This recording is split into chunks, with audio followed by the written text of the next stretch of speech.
ನಮಸ್ಕಾರ ಮಾಡಿ ಒಂದೆರಡು ನಿಮಿಷ ಮೌನವಾಗಿದ್ದು ಈ ಒಂದು ಅಧಿವೇಶನವನ್ನು ಪ್ರಾರಂಭ ಮಾಡೋಣ.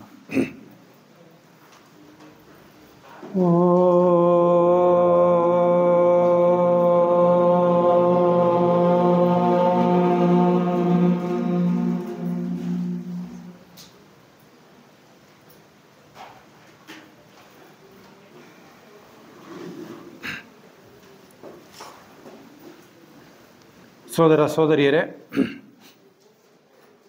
ಈಗ ಪತಂಜಲಿ ಯೋಗ ಸೂತ್ರಗಳಲ್ಲಿ ಮೂರನೆಯ ಒಂದು ಭಾಗಕ್ಕೆ ಬರ್ತಾ ಇದ್ದೇವೆ. ಇಲ್ಲಿ ಈ ಯಮ ಮತ್ತು ನಿಯಮ ಈ ಎರಡನ್ನು ಪ್ರತ್ಯೇಕವಾಗಿ ತೆಗೆದುಕೊಳ್ಳಲಾಗಿದೆ.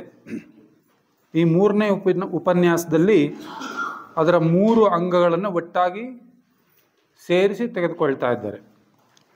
ಆಸನ, ಪ್ರಾಣಾಯಾಮ, ಪ್ರತ್ಯಾಹಾರ, ಈ ಮೂರು ಅಂಗಗಳನ್ನು ಒಟ್ಟಿಗೆ ಸೇರಿಸಿ ಒಂದು ಉಪನ್ಯಾಸದಲ್ಲಿ ತೆಗೆದುಕೊಳ್ತಾ ಇದ್ದಾರೆ. ಈ ಒಂದು ವಿಚಾರವನ್ನು ಮಾತನಾಡಲಿಕ್ಕೋಸ್ಕರ ನಮ್ಮ ಗೌರಿಬಿದನೂರು ಲಾಡ್ಜ್ ಅಲ್ಲಿನ NC ನಾರಾಯಣ ರೆಡ್ಡಿ ಅವರಲ್ಲ ಎಲ್ ನಾರಾಯಣ ರೆಡ್ಡಿ ಅವರ ಒಂದು ಕುಟುಂಬದವರು. ಬಹುಶಃ ನಮಗೆ ಗೌರಿಬಿದನೂರು ಅಂದ ತಕ್ಷಣ ಅವರೆಲ್ಲ ಒಂದು ರೀತಿ ಬಾರನ್ ಥಿಯಾಸಫಿಟ್ಸ್ ಅನಿಸುತ್ತೆ ನಮಗೆಲ್ಲ. ಬಾರನ್ ಥಿಯಾಸಫಿಟ್ಸ್ ಅಂತೇಳಿ ಥಿಯಾಸಫಿ ಅಷ್ಟು ಇನ್ಫ್ಲೂಯೆನ್ಸ್ ಮಾಡಿದೆ ಅಲ್ಲಿನ ಜನರ ಮೇಲೆ. ಅಲ್ಲಿ ಒಂದು ಉಪನ್ಯಾಸ ಕೊಡಬೇಕು ಅಂತ ಆ ಏರಿಯಾಕ್ಕೆ ಹೋದರೆ ಬಹುಶಃ ಉಪನ್ಯಾಸ ಕೊಡೋದಕ್ಕಿಂತ ಅಲ್ಲಿನ ಜನರಿಂದ ನಾವು ಕಲ್ತ್ಕೊಂಬರೋದೇ ಜಾಸ್ತಿ ಅಂತ ಅನಿಸುತ್ತೆ. ಅಷ್ಟು ಒಂದು ಅನುಭವ ಆಗುತ್ತೆ ಆ ಏರಿಯಾಗಳಿಗೆ ಹೋದಾಗ. ಅಂತಹ ಒಂದು ಸೌಭಾಗ್ಯನೇನೋ ಅವ್ರದ್ದು. ಈಗ ಸೋದರಿ ಗಾಯತ್ರಿ ಅಕ್ಕನವರು ಈ ವಿಷಯದ ಬಗ್ಗೆ ಆಸನ, ಪ್ರಾಣಾಯಾಮ, ಪ್ರತ್ಯಾಹಾರ ಈ ವಿಷಯವನ್ನು ಕುರಿತು ಮಾತನಾಡಬೇಕು ಅಂಥೇಳಿ ಅವರನ್ನು ಕೇಳ್ಕೊಳ್ತೀವಿ.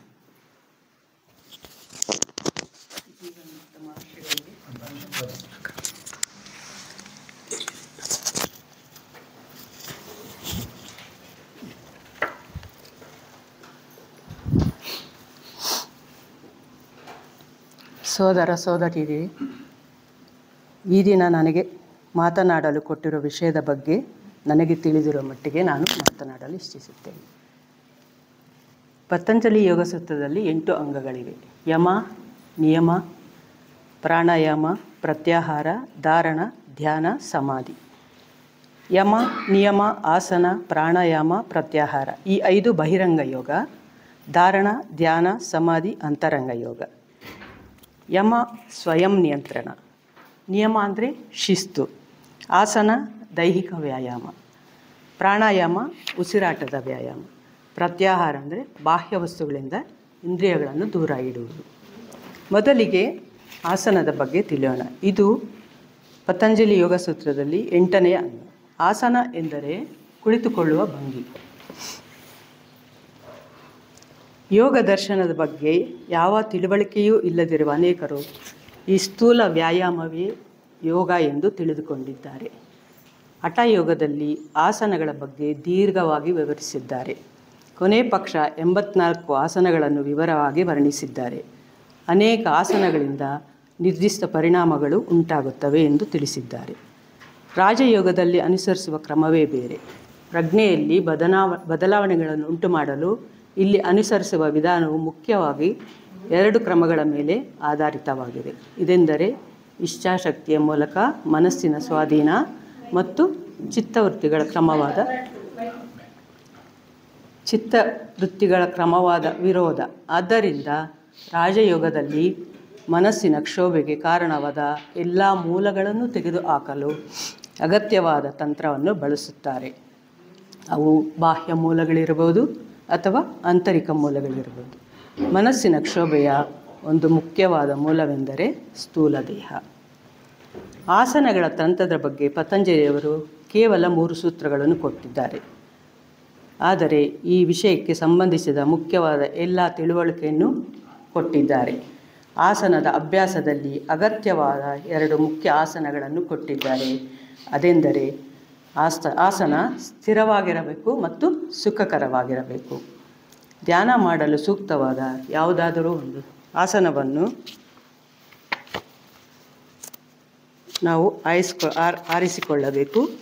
ಉದಾಹರಣೆಗೆ ಪದ್ಮಾಸನ ಅಥವಾ ಸಿದ್ಧಾಸನ. ನಂತರ ಆ ನಿರ್ದಿಷ್ಟ ಆಸನದಲ್ಲಿ ಯಾವ ರೀತಿಯಲ್ಲೂ ಚಲಿಸದೆ ದೀರ್ಘಕಾಲ ಕುಳಿತುಕೊಳ್ಳುವ ಅಭ್ಯಾಸವನ್ನು ಮಾಡಬೇಕು. ಪ್ರಾರಂಭದಲ್ಲಿ ಯಾವುದೇ ಆಸನದಲ್ಲಿ ಕೆಲವು ನಿಮಿಷಗಳಿಗಿಂತ ಕುಳಿತುಕೊಳ್ಳಲು ಕಷ್ಟವಾಗುತ್ತದೆ. ಶರೀರದ ವಿವಿಧ ಭಾಗಗಳಲ್ಲಿ ಸಣ್ಣ ಪುಟ್ಟ ಇರಿಸು ಮುರುಸುಗಳು ಉಂಟಾಗುತ್ತವೆ. ಹೆಚ್ಚು ಕಾಲ ಕುಳಿತುಕೊಳ್ಳಲು ಆಗುವುದಿಲ್ಲ. ಆದರೆ ಸರಿಯಾದ ರೀತಿಯಲ್ಲಿ ಕ್ರಮವಾಗಿ ಅಭ್ಯಾಸ ಮಾಡುತ್ತಿದ್ದರೆ ಕಾಲಕ್ರಮದಲ್ಲಿ ಆ ಇರುಸು ಮುರುಸು ಹೊರಟು ಹೋಗುತ್ತದೆ. ಆಗ ಯೋಗಿ ಆ ಆಸನದಲ್ಲಿ ಎಷ್ಟು ಕಾಲ ಬೇಕಾದರೂ ಕುಳಿತುಕೊಳ್ಳಲು ಮತ್ತು ತನ್ನ ಶರೀರವನ್ನು ಸಂಪೂರ್ಣವಾಗಿ ಮರೆತು ಬಿಡಲು ಸಮರ್ಥನಾಗುತ್ತಾನೆ. Practice makes man's perfect. Practice ಮಾಡ್ತಾ ಇದ್ದರೆ ಯಾವುದಾದ್ರೂ ಅಷ್ಟೇ ನಾವೇನಾದರೂ ಸಾಧಿಸಬಹುದು. ಸ್ಥಿರ ಎಂಬ ಪದದ ಅರ್ಥವನ್ನು ಕೂಡ ಚೆನ್ನಾಗಿ ಅರಿತುಕೊಳ್ಳುವುದು ಅಗತ್ಯ.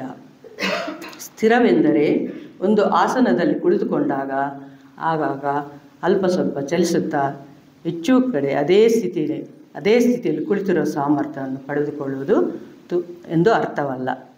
ಸ್ಥಿರವೆಂದರೆ ಚಲನೆ ಇಲ್ಲದ ಸ್ಥಿತಿ. ಪ್ರಯತ್ನ ಶೈಥಿಲ್ಯ ನಂತ ಸಮಾಪತ್ತಿಭ್ಯ. ಅರ್ಥ: ಪ್ರಯತ್ನವನ್ನು ಶಿಥಿಲಗೊಳಿಸುವುದರ ಮೂಲಕ ಮತ್ತು ಅನಂತನ ಮೇಲೆ ಧ್ಯಾನ ಮಾಡುವುದರ ಮೂಲಕ ಆಸನವನ್ನು ಸ್ವಾಧೀನ ಮಾಡಿಕೊಳ್ಳಬಹುದು. ಆಸನದ ಮೇಲೆ ಹತೋಟಿಯನ್ನು ಪಡೆದುಕೊಳ್ಳಲು ಪತಂಜಲಿಯವರು 2 ಸಲಹೆಗಳನ್ನು ಕೊಟ್ಟಿದ್ದಾರೆ. ಮೊದಲನೆಯದು ಕ್ರಮವಾಗಿ ಪ್ರಯತ್ನವನ್ನು ಶಿಥಿಲಗೊಳಿಸುವುದು ಅಂದರೆ ಸಡಿಲಗೊಳಿಸುವುದು. ಸ್ಥೂಲ ದೇಹವನ್ನು ಚಲಿಸದಂತೆ ಒಂದೇ ಸ್ಥಿತಿಯಲ್ಲಿ ದೀರ್ಘಕಾಲ ಇಟ್ಟುಕೊಳ್ಳಬೇಕಾದರೆ ಇಚ್ಛಾಶಕ್ತಿಯನ್ನು ಪ್ರಯೋಗಿಸಬೇಕು ಮತ್ತು ಶರೀರದ ಮೇಲೆ ಸತತವಾಗಿ ಗಮನ ಇಡಬೇಕು. ಇಂತಹ ಸ್ಥಿರತೆಯನ್ನು ಸಂಪಾದಿಸಿಕೊಳ್ಳಲು ಕೊಟ್ಟಿರುವ ಮತ್ತೊಂದು ವಿಧಾನವೆಂದರೆ ಅನಂತನ ಮೇಲೆ ಧ್ಯಾನ. ಹಿಂದೂ ಮತದ ಪ್ರಕಾರ ಅನಂತ ಅಥವಾ ಆದಿಶೇಷ ಎಂಬ ಮಹಾಸರ್ಪವು ಭೂಮಿಯನ್ನು ಎತ್ತಿ ನಿಲ್ಲಿಸಿಕೊಂಡಿದೆ.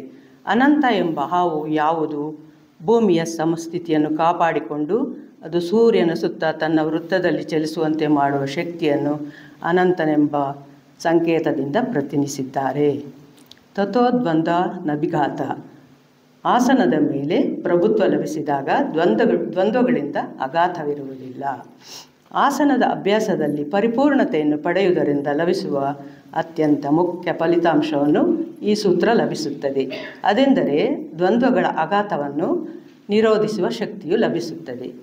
ದ್ವಂದ್ವಗಳೆಂದರೆ 2 ಪರಸ್ಪರ ವಿರುದ್ಧ ವಿಷಯಗಳು. ಈ ದ್ವಂದ್ವಗಳಲ್ಲಿ ಅನೇಕ ಬಗೆಗಳಿವೆ. ಕೆಲವು ನಮ್ಮ ಭೌತಿಕ ಸ್ವಭಾವಕ್ಕೂ ಉಳಿದವು ನಮ್ಮ ಮನಸ್ಸಿಗೆ ಸಂಬಂಧಿಸಿದೆ. ಉದಾಹರಣೆ ಬಿಸಿ ಮತ್ತು ತಂಪು. ಈಗ ಆಸನದ ಅಭ್ಯಾಸದಿಂದ ಕೆಲವು ಪ್ರಯೋಜನಗಳು. ಶರೀರವು ಆರೋಗ್ಯದಿಂದ ಇರುತ್ತದೆ. ಆಯಾಸ ಮತ್ತು ಶ್ರಮವನ್ನು ನಿರೋಧಿಸುತ್ತದೆ. ಶರೀರದಲ್ಲಿ ಪ್ರಾಣಶಕ್ತಿಯ ಹರಿದಾಟವು ನಿಯಂತ್ರಿಸಲ್ಪಡುತ್ತದೆ. ಇದರ ಪರಿಣಾಮವಾಗಿ ಶರೀರವು ಪ್ರಾಣಾಯಾಮವನ್ನು ಅಭ್ಯಾಸ ಮಾಡಲು ಯೋಗ್ಯವಾಗುತ್ತದೆ. ಇಚ್ಛಾಶಕ್ತಿ ಬೆಳೆಯುತ್ತದೆ. ಪ್ರಾಣಾಯಾಮ ಉಸಿರನ್ನು ನಿಯಂತ್ರಿಸುವುದು. ಪ್ರಾಣಾಯಾಮ ಅಂದರೆ ಉಸಿರನ್ನು ನಿಯಂತ್ರಿಸುವುದು. ಉಸಿರಾಟದ ತಂತ್ರವೇ ಪ್ರಾಣಾಯಾಮ. ಯೋಗ ತಂತ್ರದಲ್ಲಿ ಪ್ರಾಣಾಯಾಮವು ಒಂದು ಮುಖ್ಯವಾದ ಭಾಗವಾಗಲು ಪ್ರಾಣ ಮತ್ತು ಮನಸ್ಸಿನ ನಡುವೆ ಇರುವ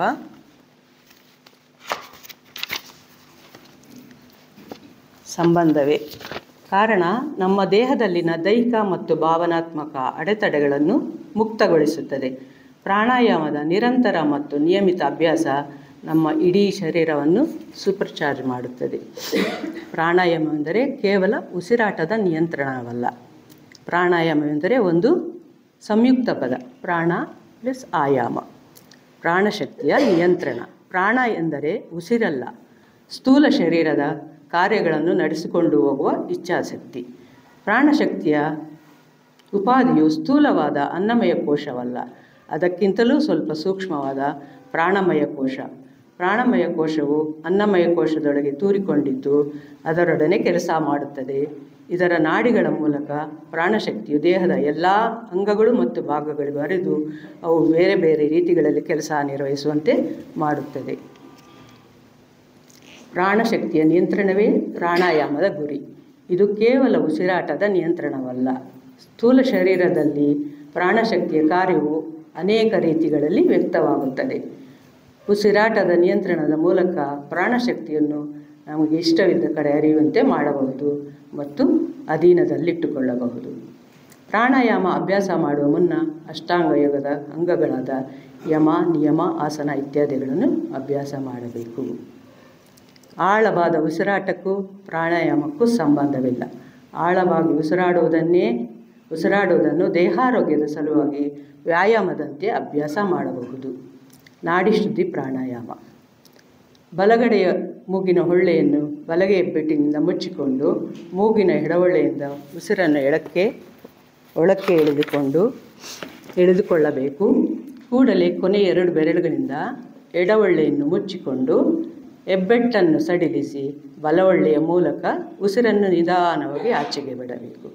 ಅನಂತರ ಅದೇ ಹೊಳ್ಳೆಯ ಮೂಲಕವೇ ಉಸಿರನ್ನು ಆಳವಾಗಿ ಎಳೆದುಕೊಂಡು ಅದನ್ನು ಹೆಬ್ಬೆಟ್ಟಿನಿಂದ ಮುಚ್ಚಿ ಎಡಹೊಳ್ಳೆಯ ಮೂಲಕ ಉಸಿರನ್ನು ಆಚೆಗೆ ಬಿಡಬೇಕು. ಇಲ್ಲಿಗೆ 1 ಸುತ್ತಾಯಿತು. ಇದೇ ರೀತಿ ಹಲವಾರು ಸುತ್ತುಗಳನ್ನು ಮಾಡಬೇಕು. ಇದರಲ್ಲಿ ಪ್ರಾಣಾಯಾಮದಲ್ಲಿ ಅನುಲೋಮ ವಿಲೋಮ ಸಮ ಪ್ರಮಾಣದಲ್ಲಿ ಉಸಿರನ್ನು ತೆಗೆದುಕೊಳ್ಳುವುದು ಬಿಡುವುದು. ಕಪಾಲಭಾತಿ, ಉಸಿರನ್ನು ಒಮ್ಮೆ ತೆಗೆದುಕೊಂಡು ನಿರಂತರ ರೇಚಕ ಮಾಡುವುದು. ಚಂದ್ರನಾಡಿ ಪ್ರಾಣಾಯಾಮ, ಸೂರ್ಯನಾಡಿ ಪ್ರಾಣಾಯಾಮ,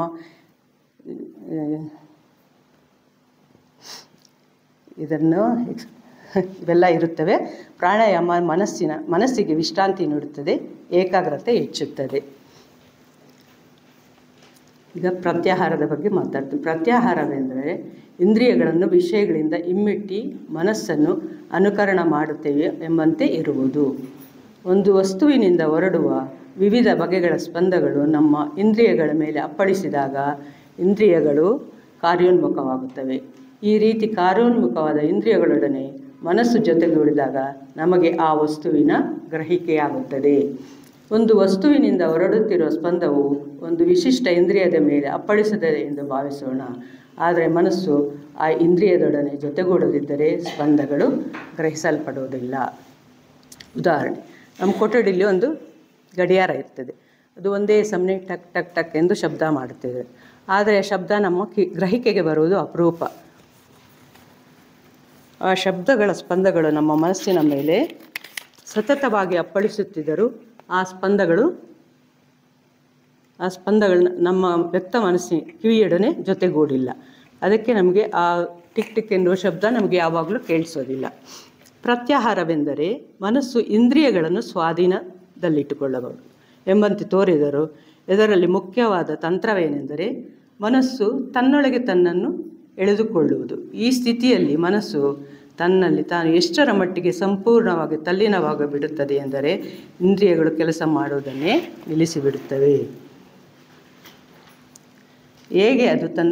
ಹೇಗೆ ಆಮೆ ತನ್ನ ಶರೀರವನ್ನು ಶತ್ರುಗಳಿಂದ ರಕ್ಷಿಸಿಕೊಳ್ಳಲು ಚಿಪ್ಪಿನೊಳಗೆ ಎಳೆದುಕೊಳ್ಳುತ್ತಿದೆಯೋ ಹಾಗೆ ಲೋಕದಲ್ಲಿ ಸಮಸ್ತ ದುಃಖಗಳನ್ನು ನಿವಾರಿಸಿಕೊಳ್ಳುವುದಕ್ಕಾಗಿ ಇಂದ್ರಿಯಗಳನ್ನು ನಮ್ಮ ಕಡೆ ಕೇಂದ್ರೀಕರಿಸುವ ಒಂದು ಪ್ರಕ್ರಿಯೆಯೇ ಪ್ರತ್ಯಾಹಾರ. ಕಣ್ಣು, ಕಿವಿ, ಮೂಗು, ನಾಲಿಗೆ, ಚರ್ಮ ಈ ಪಂಚೇಂದ್ರಿಯಗಳು ಬಾಹ್ಯ ಪ್ರಪಂಚದಲ್ಲಿನ ವಾಂಛೆಯನ್ನು ಪಡೆಯಲು ತಹತಹಿಸುತ್ತವೆ. ಅದನ್ನು ತಡೆದು ಇಂದ್ರಿಯಗಳನ್ನು ಅಂತರ್ಮುಖವಾಗಿ ತೆಗೆದುಕೊಂಡು ಹೋಗುವುದೇ ಪ್ರತ್ಯಾಹಾರ. ಪ್ರತ್ಯಾಹಾರದಲ್ಲಿ 3 ಪದ್ಧತಿಗಳಿವೆ. ಸರ್ವತ್ರ ನಾನೇ ವ್ಯಾಪಿಸಿಕೊಂಡಿರುವುದು, ವಿಷಯಗಳ ಬಗ್ಗೆ ಅನಾಸಕ್ತಿ, ಶರೀರ. 1ನೇದು, ನಾವು ಅಂತರ್ಮುಖವಾಗಿ ಸಂಚರಿಸಲು ಸಹಾಯ ಮಾಡುವುದು ಮೊದಲನೇ ಪದ್ಧತಿ. ಸಮಸ್ತ ವಿಶ್ವದಲ್ಲೆಲ್ಲ ನಾನೇ ಎಂದು ಭಾವನೆ. ನಾನು ಬೇರೆ, ನೀನು ಬೇರೆ, ಅವರು ಬೇರೆ, ಇವರು ಬೇರೆ ಎಂಬ ಭಾವನೆ ಬಂದ ತಕ್ಷಣ ಸ್ವಾರ್ಥ, ಅಸೂಯೆ, ಕೋಪ ಬರುತ್ತದೆ. ಈ ಭಾವನೆ ತೊಲಗಿಸಿ ಈ ವಿಶ್ವವೆಲ್ಲ ನಾನೇ ಎಂದು ತಿಳಿದರೆ ದಯೆ, ಕರುಣೆ ಬರುತ್ತದೆ. ಬೇರೆಯವರ ಸಂತೋಷವೇ ನನ್ನ ಸಂತೋಷ ಎಂಬ ಭಾವನೆ ಬರುತ್ತದೆ. ಉದಾಹರಣೆಗೆ, ಒಂದು ನಾಯಿ ಕನ್ನಡಿ ಮನೆ ಅಂದರೆ ಕನ್ನಡಿಯಲ್ಲೇ ಎಲ್ಲ ಕಟ್ಟಿರ್ತಾರೆ, ಅದರೊಳಗೆ ಪ್ರವೇಶಿಸುತ್ತದೆ. ಕನ್ನಡಿಯಲ್ಲಿ ತನ್ನ ಪ್ರತಿಬಿಂಬವನ್ನು ನೋಡುತ್ತೆ. ಪಾಪ ಅದಕ್ಕೆ ಗೊತ್ತಿಲ್ಲ ಅದು ತನ್ನದೇ ಪ್ರತಿಬಿಂಬ ಅಂತ, ಅದು ಬೇರೆ ನಾಯಿ ಅಂತ ಬೊಗಳೋಕ್ಕೆ ಶುರು ಮಾಡುತ್ತೆ. ಆ ಪ್ರತಿಬಿಂಬದಲ್ಲಿ ನಾಯಿನೂ ಬೊಗಳೋಕ್ಕೆ ಶುರು ಮಾಡುತ್ತೆ. ಓ ಇದು ನನ್ನನ್ನು ನೋಡಿ ಬೊಗಳ್ತಿದೆ ಅಂತ ತಿಳಿದು ಅದ್ರ ಮೇಲೆ ಕರಡಿ ಮೇಲೆ ಎಗರುತ್ತೆ. ಎಗರಿದ ತಕ್ಷಣ ಕರಡಿ ಹೊಡೆದು ಪೀಸುಗಳೆಲ್ಲ ನಾಯಿ ಚುಚ್ಕೊಂಡು ನಾಯಿ ಸತ್ತೋಗುತ್ತೆ. ಆ ಥರ ನಾಯಿ ಅಜ್ಞಾನದ ಸಂಕೇತ. ಅದೇ ಜ್ಞಾನಿ ಎಂಟರಾದರೆ ಸರ್ವತ್ರ ನಾನೇ ಎಂಬ ಭಾವನೆ ಬರುತ್ತದೆ. ಎಲ್ಲರಲ್ಲೂ ದೇವರನ್ನು ಕಾಣುತ್ತಾನೆ. ನಾವು ಅಂತರ್ಮುಖವಾಗಿ ಪ್ರಯಾಣಿಸಿ ನಮ್ಮ ಜ್ಞಾನೇಂದ್ರಿಯಗಳನ್ನು ಈಶ್ವರನಿಗೆ ಸಮರ್ಪಿಸಬೇಕು. ಪತಂಜಲಿ ಮಹರ್ಷಿಗಳು ಪ್ರತ್ಯಾಹಾರವನ್ನು ಸವಿಸ್ತಾರವಾಗಿ ವಿವರಿಸಿದ್ದಾರೆ. ನಮ್ಮ ಮನಸ್ಸಿನ ಹಾಗೆ ಬದುಕು. ಯೋಚನೆ ಇಲ್ಲದೆ ಏನನ್ನೂ ಮಾಡೋದಕ್ಕಾಗೋದಿಲ್ಲ. ನಮ್ಮ ಮನಸ್ಸು ಹೊರಮುಖವಾಗಿಸಿ ನಮ್ಮೊಳಗೆ ಭಗವಂತನಿದ್ದಾನೆ ಎಂಬುದು ಋಷಿಗಳ ಅನಿಸಿಕೆ. ಆದರೆ ಅಲ್ಲಿ ದೊಡ್ಡ ಸುಖವಿದೆ. ಬದುಕಿನಲ್ಲಿ ಸಿಗುವ ಸುಖ ಸಂತೋಷ ಶಾಶ್ವತವಲ್ಲ. ಮನುಷ್ಯನ ಆಸೆಗಳಿಗೆ ಕೊನೆ ಇಲ್ಲ. ನನ್ನ ಮಗಳು ಚೆನ್ನಾಗಿ ಓದಬೇಕು ಅಂತ ಆಸೆ. ಸರಿ, ಓದಿ ಪರೀಕ್ಷೆಯಲ್ಲಿ ಪಾಸ್ ಆಗ್ತಾಳೆ. ಮತ್ತು ಕೆಲಸ ಸಿಗಬೇಕು ಅಂತ ಕೆಲಸ ಸಿಗುತ್ತೆ. ಒಳ್ಳೆ ಗಂಡ ಸಿಗಬೇಕು, ಅವಳಿಗೊಂದೇ ಗಂಡ ಸಿಗ್ತಾನೆ, ಮೊಮ್ಮಕ್ಕಳಾಗಬೇಕು. ಹೀಗೆ ಆಸೆಗೆ ಅಂತ ಕೊನೆಯೇ ಇಲ್ಲ. ಆ ಮಗು ಹೊರಜಗತ್ತನ್ನು ನೋಡೋದು ಕೇಳೋದು ನಮ್ಮ ಮನಸ್ಸು. ನಮ್ಮ ಮನಸ್ಸು ಅಂತರ್ಮುಖವಾಗಿ ಚಲಿಸಿದರೆ ನಾವು ಭಗವಂತನನ್ನು ನಮ್ಮಲ್ಲೇ ಕಾಣಬಹುದು. ಯೋಗದ ಸಾಧನೆಗೆ ಪ್ರತ್ಯಾಹಾರ ತುಂಬ ಪ್ರಮುಖ ಕಾರಣ. ಪ್ರತ್ಯಾಹಾರ ಮನಸ್ಸಿಗೆ ಒಂದು ತರಬೇತಿ. ಆಧ್ಯಾತ್ಮದಲ್ಲಿ ಆಹಾರ ತುಂಬ ಇಂಪಾರ್ಟೆಂಟ್. ಸಾತ್ವಿಕ ಆಹಾರ ತಗೊಂಡ್ರೆ ಸಾಧುಗುಣ ಬರುತ್ತೆ, ಉನ್ನತ ಮಟ್ಟಕ್ಕೆ ಬೇಗ ಹೋಗಬಹುದು. ರಜೋಗುಣ, ರಾಜರ ಗುಣ ತಮ್ಮ ವ್ಯಾಪ್ತಿಯನ್ನು ವಿಸ್ತರಿಸಲು ಯುದ್ಧ ಮಾಡುವುದು, ಯುದ್ಧದಲ್ಲಿ ಸಾಯಿಸುವುದು, ಇದು ರಜೋಗುಣ. ತಮೋಗುಣ, ಸೋಮಾರಿತನ. ಉದಾಹರಣೆಗೆ ಈಗ ನಾನ್ ವೆಜ್ ತಿಂದರೆ ಸೋಮಾರಿತನ, ಬೇಗ ಕೆಲಸ ಮಾಡೋಕ್ಕೆ ಇದಾಗಲ್ಲ, ಜೀರ್ಣ ಆಗಲ್ಲ. ಆ ಥರ ಪ್ರತ್ಯಾಹಾರದಲ್ಲಿ ಈ 5 ಅಂಶಗಳು ತುಂಬ ಇಂಪಾರ್ಟೆಂಟ್.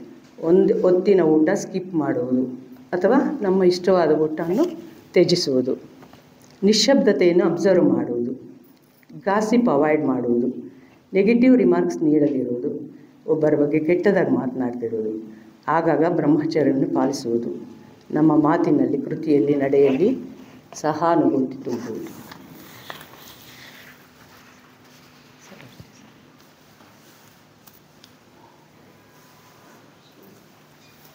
ಸೋದರ ಸೋದರಿಯರೇ, ಈ ಪತಂಜಲಿ ಯೋಗ ಸೂತ್ರದಲ್ಲಿ ಆಸನ, ಪ್ರಾಣಾಯಾಮ, ಪ್ರತ್ಯಾಹಾರ ಈ 3 ವಿಚಾರಗಳನ್ನ ಕುರಿತು ನಮ್ಮ ಸೋದರಿಯವರು ಕೆಲವೊಂದು ವಿಷಯಗಳನ್ನ ಪ್ರಸ್ತಾಪ ಮಾಡಿದ್ದಾರೆ. ಈಗ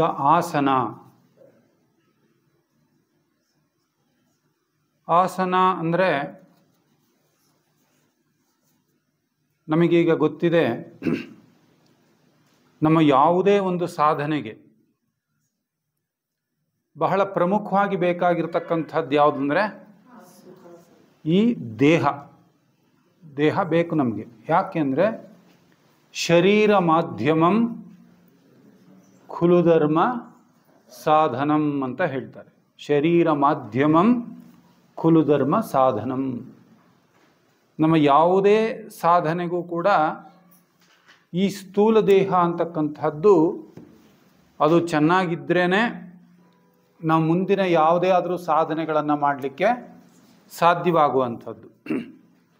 ಆ ದೇಹನೇ ಸಪೋರ್ಟ್ ಮಾಡಲಿಲ್ಲ ಅಂದರೆ ನಾವು ಮುಂದಿನ ಯಾವ ಸಾಧನೆಗಳನ್ನು ಕೂಡ ನಾವು ಸಾಧಿಸೋದಕ್ಕೆ ಸಾಧ್ಯ ಆಗೋದಿಲ್ಲ.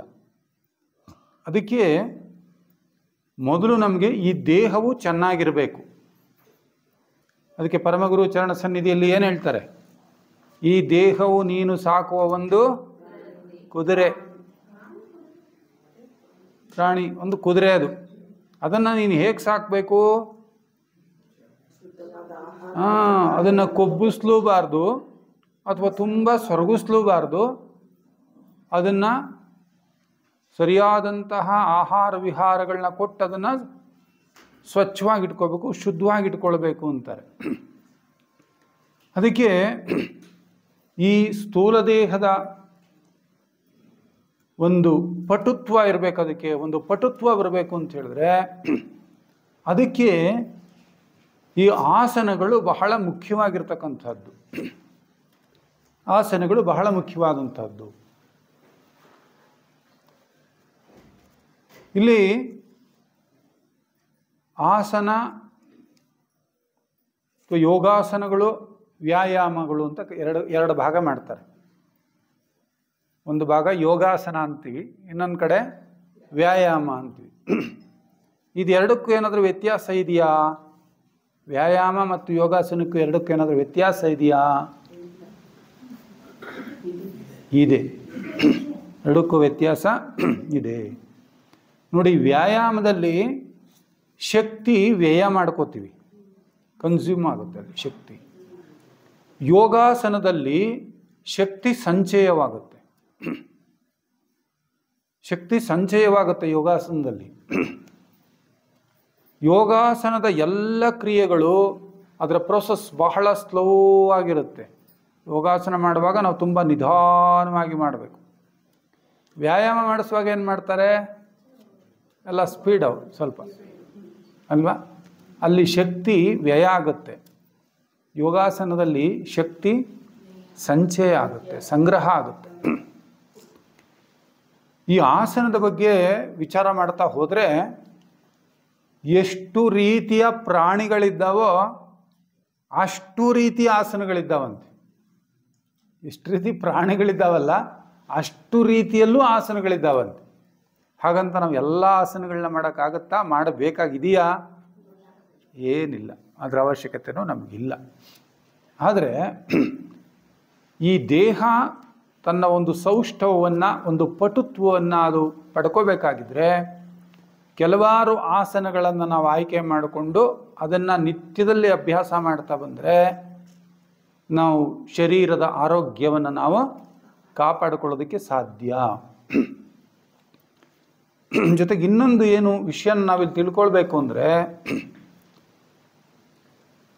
ಆಸನ ಸಿದ್ಧಿ ಅಂತ ಹೇಳ್ತಾರೆ. ಯಾವುದಾದ್ರೂ ಒಂದು ಆಸನದಲ್ಲಿ ನಾವು ಸುಮಾರು ಗಂಟೆಗಳ ಕಾಲ, ಕೊನೆಯ ಪಕ್ಷ 1 ರಿಂದ 1.5 ಗಂಟೆ ಏನೋ ಟೈಮ್ ಕೊಡ್ತಾರದು, ಅಷ್ಟು ಕಾಲ ಒಂದೇ ಆಸನದಲ್ಲಿ ನಾವು ಕೂತ್ಕೊಳ್ಳೋದಕ್ಕೆ ಸಾಧ್ಯವಾದರೆ ಅದನ್ನು ನಮಗೆ ಆಸನ ಸಿದ್ಧಿಸಿದೆ ಅಂತ ಹೇಳ್ತಾರೆ. ಆದರೆ ಇವೆಲ್ಲ ಒಂದು ಭಾಗ. ಆದರೆ ನಾವು ನಮ್ಮ ಸಾಧನೆಗೆ ಕುಳಿತುಕೊಳ್ಳೋದಕ್ಕೆ ಯಾವ ಆಸನವನ್ನು ಆಯ್ಕೆ ಮಾಡಿಕೊಳ್ಬೇಕು ಅಂತ ಹೇಳಿದ್ರೆ ಅದಕ್ಕೆ ಬಹಳ ಚೆನ್ನಾಗಿ ಹೇಳ್ಬಿಟ್ರು ಪತಂಜಲಿ ಯೋಗಿಗಳು. ಸ್ಥಿರ ಸುಖಮಾಸನಂ. ಏನು ಹೇಳಿದ್ರು? ಸ್ಥಿರ ಸುಖಮಾಸನಂ. ನಿನಗೆ ಯಾವ ಆಸನದಲ್ಲಿ ಸ್ಥಿರವಾಗಿ ಸುಖವಾಗಿ ನಿನಗೆ ಹೆಚ್ಚು ಕಾಲ ಕೂತ್ಕೊಳ್ಳೋಕ್ಕಾಗುತ್ತೋ ಅಂತಹ ಒಂದು ಆಸನವನ್ನು ನೀನು ಆಯ್ಕೆ ಮಾಡಿಕೊಳ್ಬಹುದು ಅಂಥೇಳಿ ಅವರು ಸ್ಥಿರ ಸುಖಮಾಸನಂ ಅಂತೇಳಿ ಕೊಟ್ಟರು. ಈ ಅಧ್ಯಾತ್ಮ ಸಾಧನೆಗೆ ಯೋಗಾಸನಗಳು ಯಾವ ರೀತಿಯಲ್ಲಿ ನಮಗೆ ಸಹಾಯ ಮಾಡುತ್ತವೆ ಅಂಥೇಳಿ ನಾವು ಥಿಯೋಸಫಿ ವಾಂಗ್ಮಯದ ಪ್ರಕಾರ ಸ್ವಲ್ಪ ತಿಳ್ಕೊಳ್ಳೋದಕ್ಕೆ ಹೋದರೆ, ಈಗ ನೋಡಿ, ಥಿಯೋಸಫಿನಲ್ಲಿ ಒಂದು ಚಿಹ್ನೆ ಇದೆ. ಒಂದು ಚಿಹ್ನೆನ ನಾವು ನೋಡ್ತೀವಿ. ಕೆಳಮುಖವಾಗಿರುವಂತಹ ಒಂದು ತ್ರಿಕೋನ ಇದೆ, ಅದರೊಳಗಡೆನೆ ಇನ್ನೊಂದು ತ್ರಿಕೋನ ಆಗಿದೆ, ಮೇಲ್ಮುಖವಾದಂಥ ಮತ್ತೊಂದು ತ್ರಿಕೋನ ಇದೆ. ಈ 2 ತ್ರಿಕೋನಗಳಿದ್ದಾವೆ. ಇದರ ಒಂದು ಅರ್ಥ ಏನು? ಕೆಳಮುಖವಾಗಿರುವಂತಹ ತ್ರಿಕೋನ ಮತ್ತು ಮೇಲ್ಮುಖವಾಗಿರುವಂತಹ ತ್ರಿಕೋನ, ಇದು 2 ಇದಾವಲ್ಲ, ಇದು 2ರ ಅರ್ಥ ಏನು?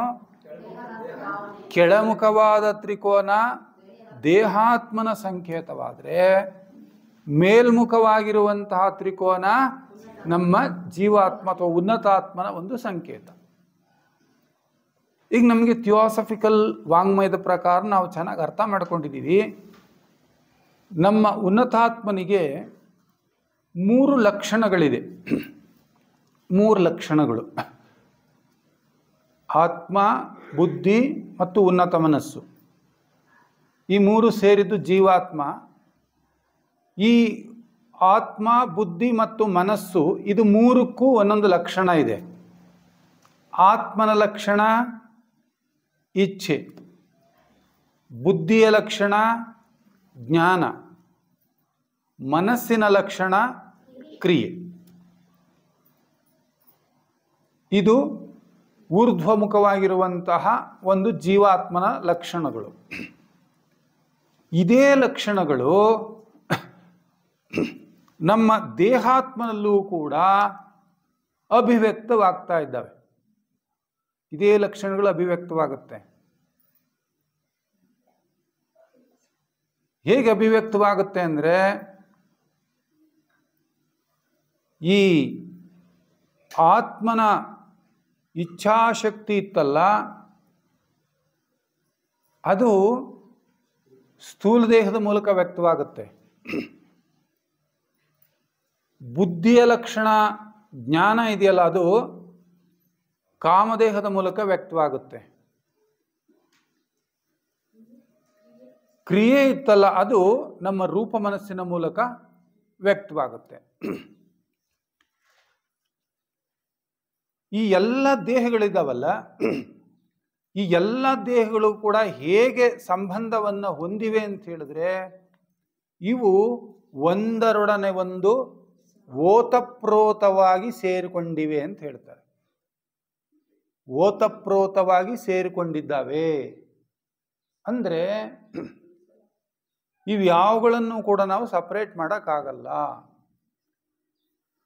ಯಾವುದೋ ಒಂದು ದೇಹದಲ್ಲಿ ನಡೆಯುವಂತಹ ಒಂದು ಕ್ರಿಯೆ ಇನ್ನೊಂದು ದೇಹದ ಮೇಲೆ ಅದರ ಪರಿಣಾಮವನ್ನು ಉಂಟು ಮಾಡುತ್ತೆ. ಇದನ್ನು ನಾನು ಯಾಕೆ ಹೀಗೆ ಹೇಳ್ತಾ ಇದ್ದೀನಿ ಅಂದರೆ, ಎರಡು ತ್ರಿಕೋನಗಳನ್ನು ನಾನು ಹೇಳದ್ನಲ್ಲ, ಕೆಳಮುಖವಾಗಿರೋ ಒಂದು ತ್ರಿಕೋನ, ಮೇಲ್ಮುಖವಾಗಿರೋ ಒಂದು ತ್ರಿಕೋನ ಎರಡಿದೆ. ಈ ಎರಡು ತ್ರಿಕೋನಗಳನ್ನು ನೀವೀಗೆ ಫೋಲ್ಡ್ ಮಾಡಿಬಿಡಿ. ಹೀಗೆ ಒಂದು ತ್ರಿಕೋನದ ಜೊತೆಲಿ ಇನ್ನೊಂದು ತ್ರಿಕೋನ ಹಿಂಗೆ ಫೋಲ್ಡ್ ಮಾಡಿದ್ರಿ ಅಂತ ತಿಳ್ಕೊಳ್ಳಿ. ಸೊ ಈಗ ನೀವು ನೋಡಿ, ಮೇಲೆ ಆತ್ಮ ಇತ್ತಲ್ಲ, ಅದು ಯಾವುದ್ರ ಜೊತೆಯಲ್ಲಿ ಸೇರ್ಕೊಳ್ತು? ಸ್ಥೂಲ ದೇಹದ ಜೊತೆಯಲ್ಲಿ ಸೇರ್ಕೊಳ್ತು. ಬುದ್ಧಿ ಯಾವುದ್ರ ಜೊತೆಯಲ್ಲಿ ಸೇರ್ಕೊಳ್ತು? ಕಾಮ ದೇಹದ ಜೊತೆಯಲ್ಲಿ ಸೇರ್ಕೊಳ್ತು. ಮತ್ತೆ ಮನಸ್ಸು ಯಾವುದ್ರ ಜೊತೆಯಲ್ಲಿ ಸೇರ್ಕೊಳ್ತು? ರೂಪ ಮನಸ್ಸಿನ ಜೊತೆಯಲ್ಲಿ ಸೇರ್ಕೊಳ್ತು. ರೂಪ ಮನಸ್ಸಿನ ಜೊತೆಯಲ್ಲಿ ಸೇರ್ಕೊಳ್ತು. ಇದಕ್ಕೂ ನೀವು ಹೇಳ್ತಾ ಇರೋದಕ್ಕೂ ಏನು ಸಂಬಂಧ ಅಂತ ಅನ್ನಿಸ್ಬೋದು. ಈಗ ನೋಡಿ, ನಾವು ಈ ಸ್ಥೂಲ ದೇಹವನ್ನು ಬಳಸ್ಕೊಂಡು ಒಂದು ಆಸನವನ್ನು ಮಾಡ್ತಾ ಇದ್ದೀವಿ ಅಂತ ಹೇಳಿದ್ರೆ, ನಾವು 1 ಗಂಟೆಗಳ ಕಾಲ ಒಂದು ಆಸನವನ್ನು ಪ್ರಾಕ್ಟೀಸ್ ಮಾಡಬೇಕು ಅಂದರೆ ನಾವಲ್ಲಿ ಏನನ್ನ ಪ್ರಯೋಗ ಮಾಡ್ತಾ ಇದ್ದೀವಿ? ಏನು ಪ್ರಯೋಗ ಮಾಡ್ತಾ ಇದ್ದೀವಿ? ಇಚ್ಛಾಶಕ್ತಿಯನ್ನು ಬಳಸ್ತಾ ಇದ್ದೀವಿ. ಇಚ್ಛಾಶಕ್ತಿಯನ್ನು ನೀವು ಉಂಟು ಮಾಡ್ತಾ ಇದ್ದೀರಾ. ನೀವು ಅರ್ಧ ಗಂಟೆ ನನ್ನ ದೇಹವನ್ನು ಯಾವ ಚಲನೆಯೂ ಇಲ್ಲದೆ ನಾನು ಕೂರಿಸ್ತೀನಿ ಅಂತೇಳಿ ನೀವು ನಿರ್ಧಾರ ಮಾಡಿ, ನೀವು ಸಂಕಲ್ಪ ಮಾಡಿ, ನಿಮ್ಮ ದೇಹವನ್ನು ನೀವು ಅವಿರತವಾಗಿ ಯಾವ ಚಲನೆಯೂ ಇಲ್ಲದೆ ನೀವು ಕೂರಿಸಿದ್ದೀರಾ ಅಂದರೆ ಅದರ ಅರ್ಥ ನೀವು ನಿಮ್ಮ ಕನೆಕ್ಷನ್ ಎಲ್ಲಿಗೆ ತಗೊಳ್ತಾ ಇದ್ದೀರಾ ಅಂತ. ಇಲ್ಲಿ ಇಚ್ಛಾಶಕ್ತಿ ದೇಹದಲ್ಲಿ ನೀವು ಪ್ರಯೋಗ ಮಾಡ್ತಾ ಇದ್ದೀರಾ. ಸೊ ತನ್ಮೂಲಕ ನೀವು ಸ್ಪಂದನಗಳನ್ನು ಎಲ್ಲಿ ಉಂಟು ಮಾಡ್ತಾ ಇದ್ದೀರಾ ಆ ಟೈಮಲ್ಲಿ ಅಂದರೆ ನಿಮ್ಮ ಆತ್ಮನಲ್ಲಿ ನೀವು ಚಲನೆಗಳನ್ನು ಉಂಟು ಮಾಡ್ತಾ ಇದ್ದೀರಾ. ಅದಕ್ಕೆ ಈ ಕೆಳಗಿನ ಈ ಸ್ಥೂಲ ದೇಹದಲ್ಲಿ ನೀವು ಯಾವುದನ್ನಾದರೂ ಇಚ್ಛಾಶಕ್ತಿಯ ಮೂಲಕ ನೀವೊಂದು ಕಾರ್ಯ ಮಾಡ್ತಾ ಇದ್ದಾಗಲೆಲ್ಲ ಕೂಡ ನಿಮಗೆ ಅರಿವಿದ್ದೋ ಅಥವಾ ಅರಿವಿಲ್ಲದೆಯೋ ನೀವು ನಿಮ್ಮ ಆತ್ಮನ ಜೊತೆಯಲ್ಲಿ ನೀವು ಕಾಂಟ್ಯಾಕ್ಟ್ ಆಗ್ತಾ ಇದ್ದೀರಾ ಅಂತ. ಅದು ನಮಗೆ ಗೊತ್ತಾಗಲ್ಲ, ಬಟ್ ಇಟ್ ಹ್ಯಾಪನ್ಸ್. ಅದು ನಡೀತಾ ಇರುತ್ತೆ. ಅದಕ್ಕೇನೆ ಒಬ್ಬರು ಸಾಧುಗಳು ಹೇಳಿದ್ರು, ಧ್ಯಾನ ಮಾಡಕ್ಕೆ ಕೂತ್ಕೊಂಡ್ರೆ ನನ್ನ ಮನಸ್ಸೇನಿಲ್ಲಲ್ಲ, ಅದಕ್ಕೆ ನಾನು ಧ್ಯಾನ ಬಿಟ್ಬಿಟ್ಟೆ ಅಂತ ಅವ್ರ ಎದುರುಗಡೆ ಹೇಳಿದ್ರೆ ಅವ್ರು ಅದಕ್ಕೆ ಹೇಳಿದ್ರಂತೆ, ಹೌದೇನಪ್ಪ, ಧ್ಯಾನ ಮಾಡಕ್ಕೆ ಕೂತ್ಕೊಂಡಾಗ ಹೋಗೋಡಾಡೋದು ಯಾವ್ದು ನಿಂದು? ಮನಸ್ಸ. ಮನ್ಗೈತೋ ಜಾನೇದೋ, ಮನ್ಗೈತೋ ಜಾನೇದೋ. ಬಿಟ್ಟು ಹಾಕ್ಬಿಡು, ನಿನ್ನ ಮನಸ್ಸು ಓಡಾಡ್ಕೊಂಡಿರ್ಲಿ, ಏನಾರೋ ಮಾಡ್ಕೊಂಡ್ಲಿ. ತೊನ್ಕೋ ಛೋಡ್ನ ಮತ್ತಂದ್ರಂತೆ. ತೊನ್ಕೋ ಛೋಡ್ನ ಮತ್ತಂದ್ರಂತೆ.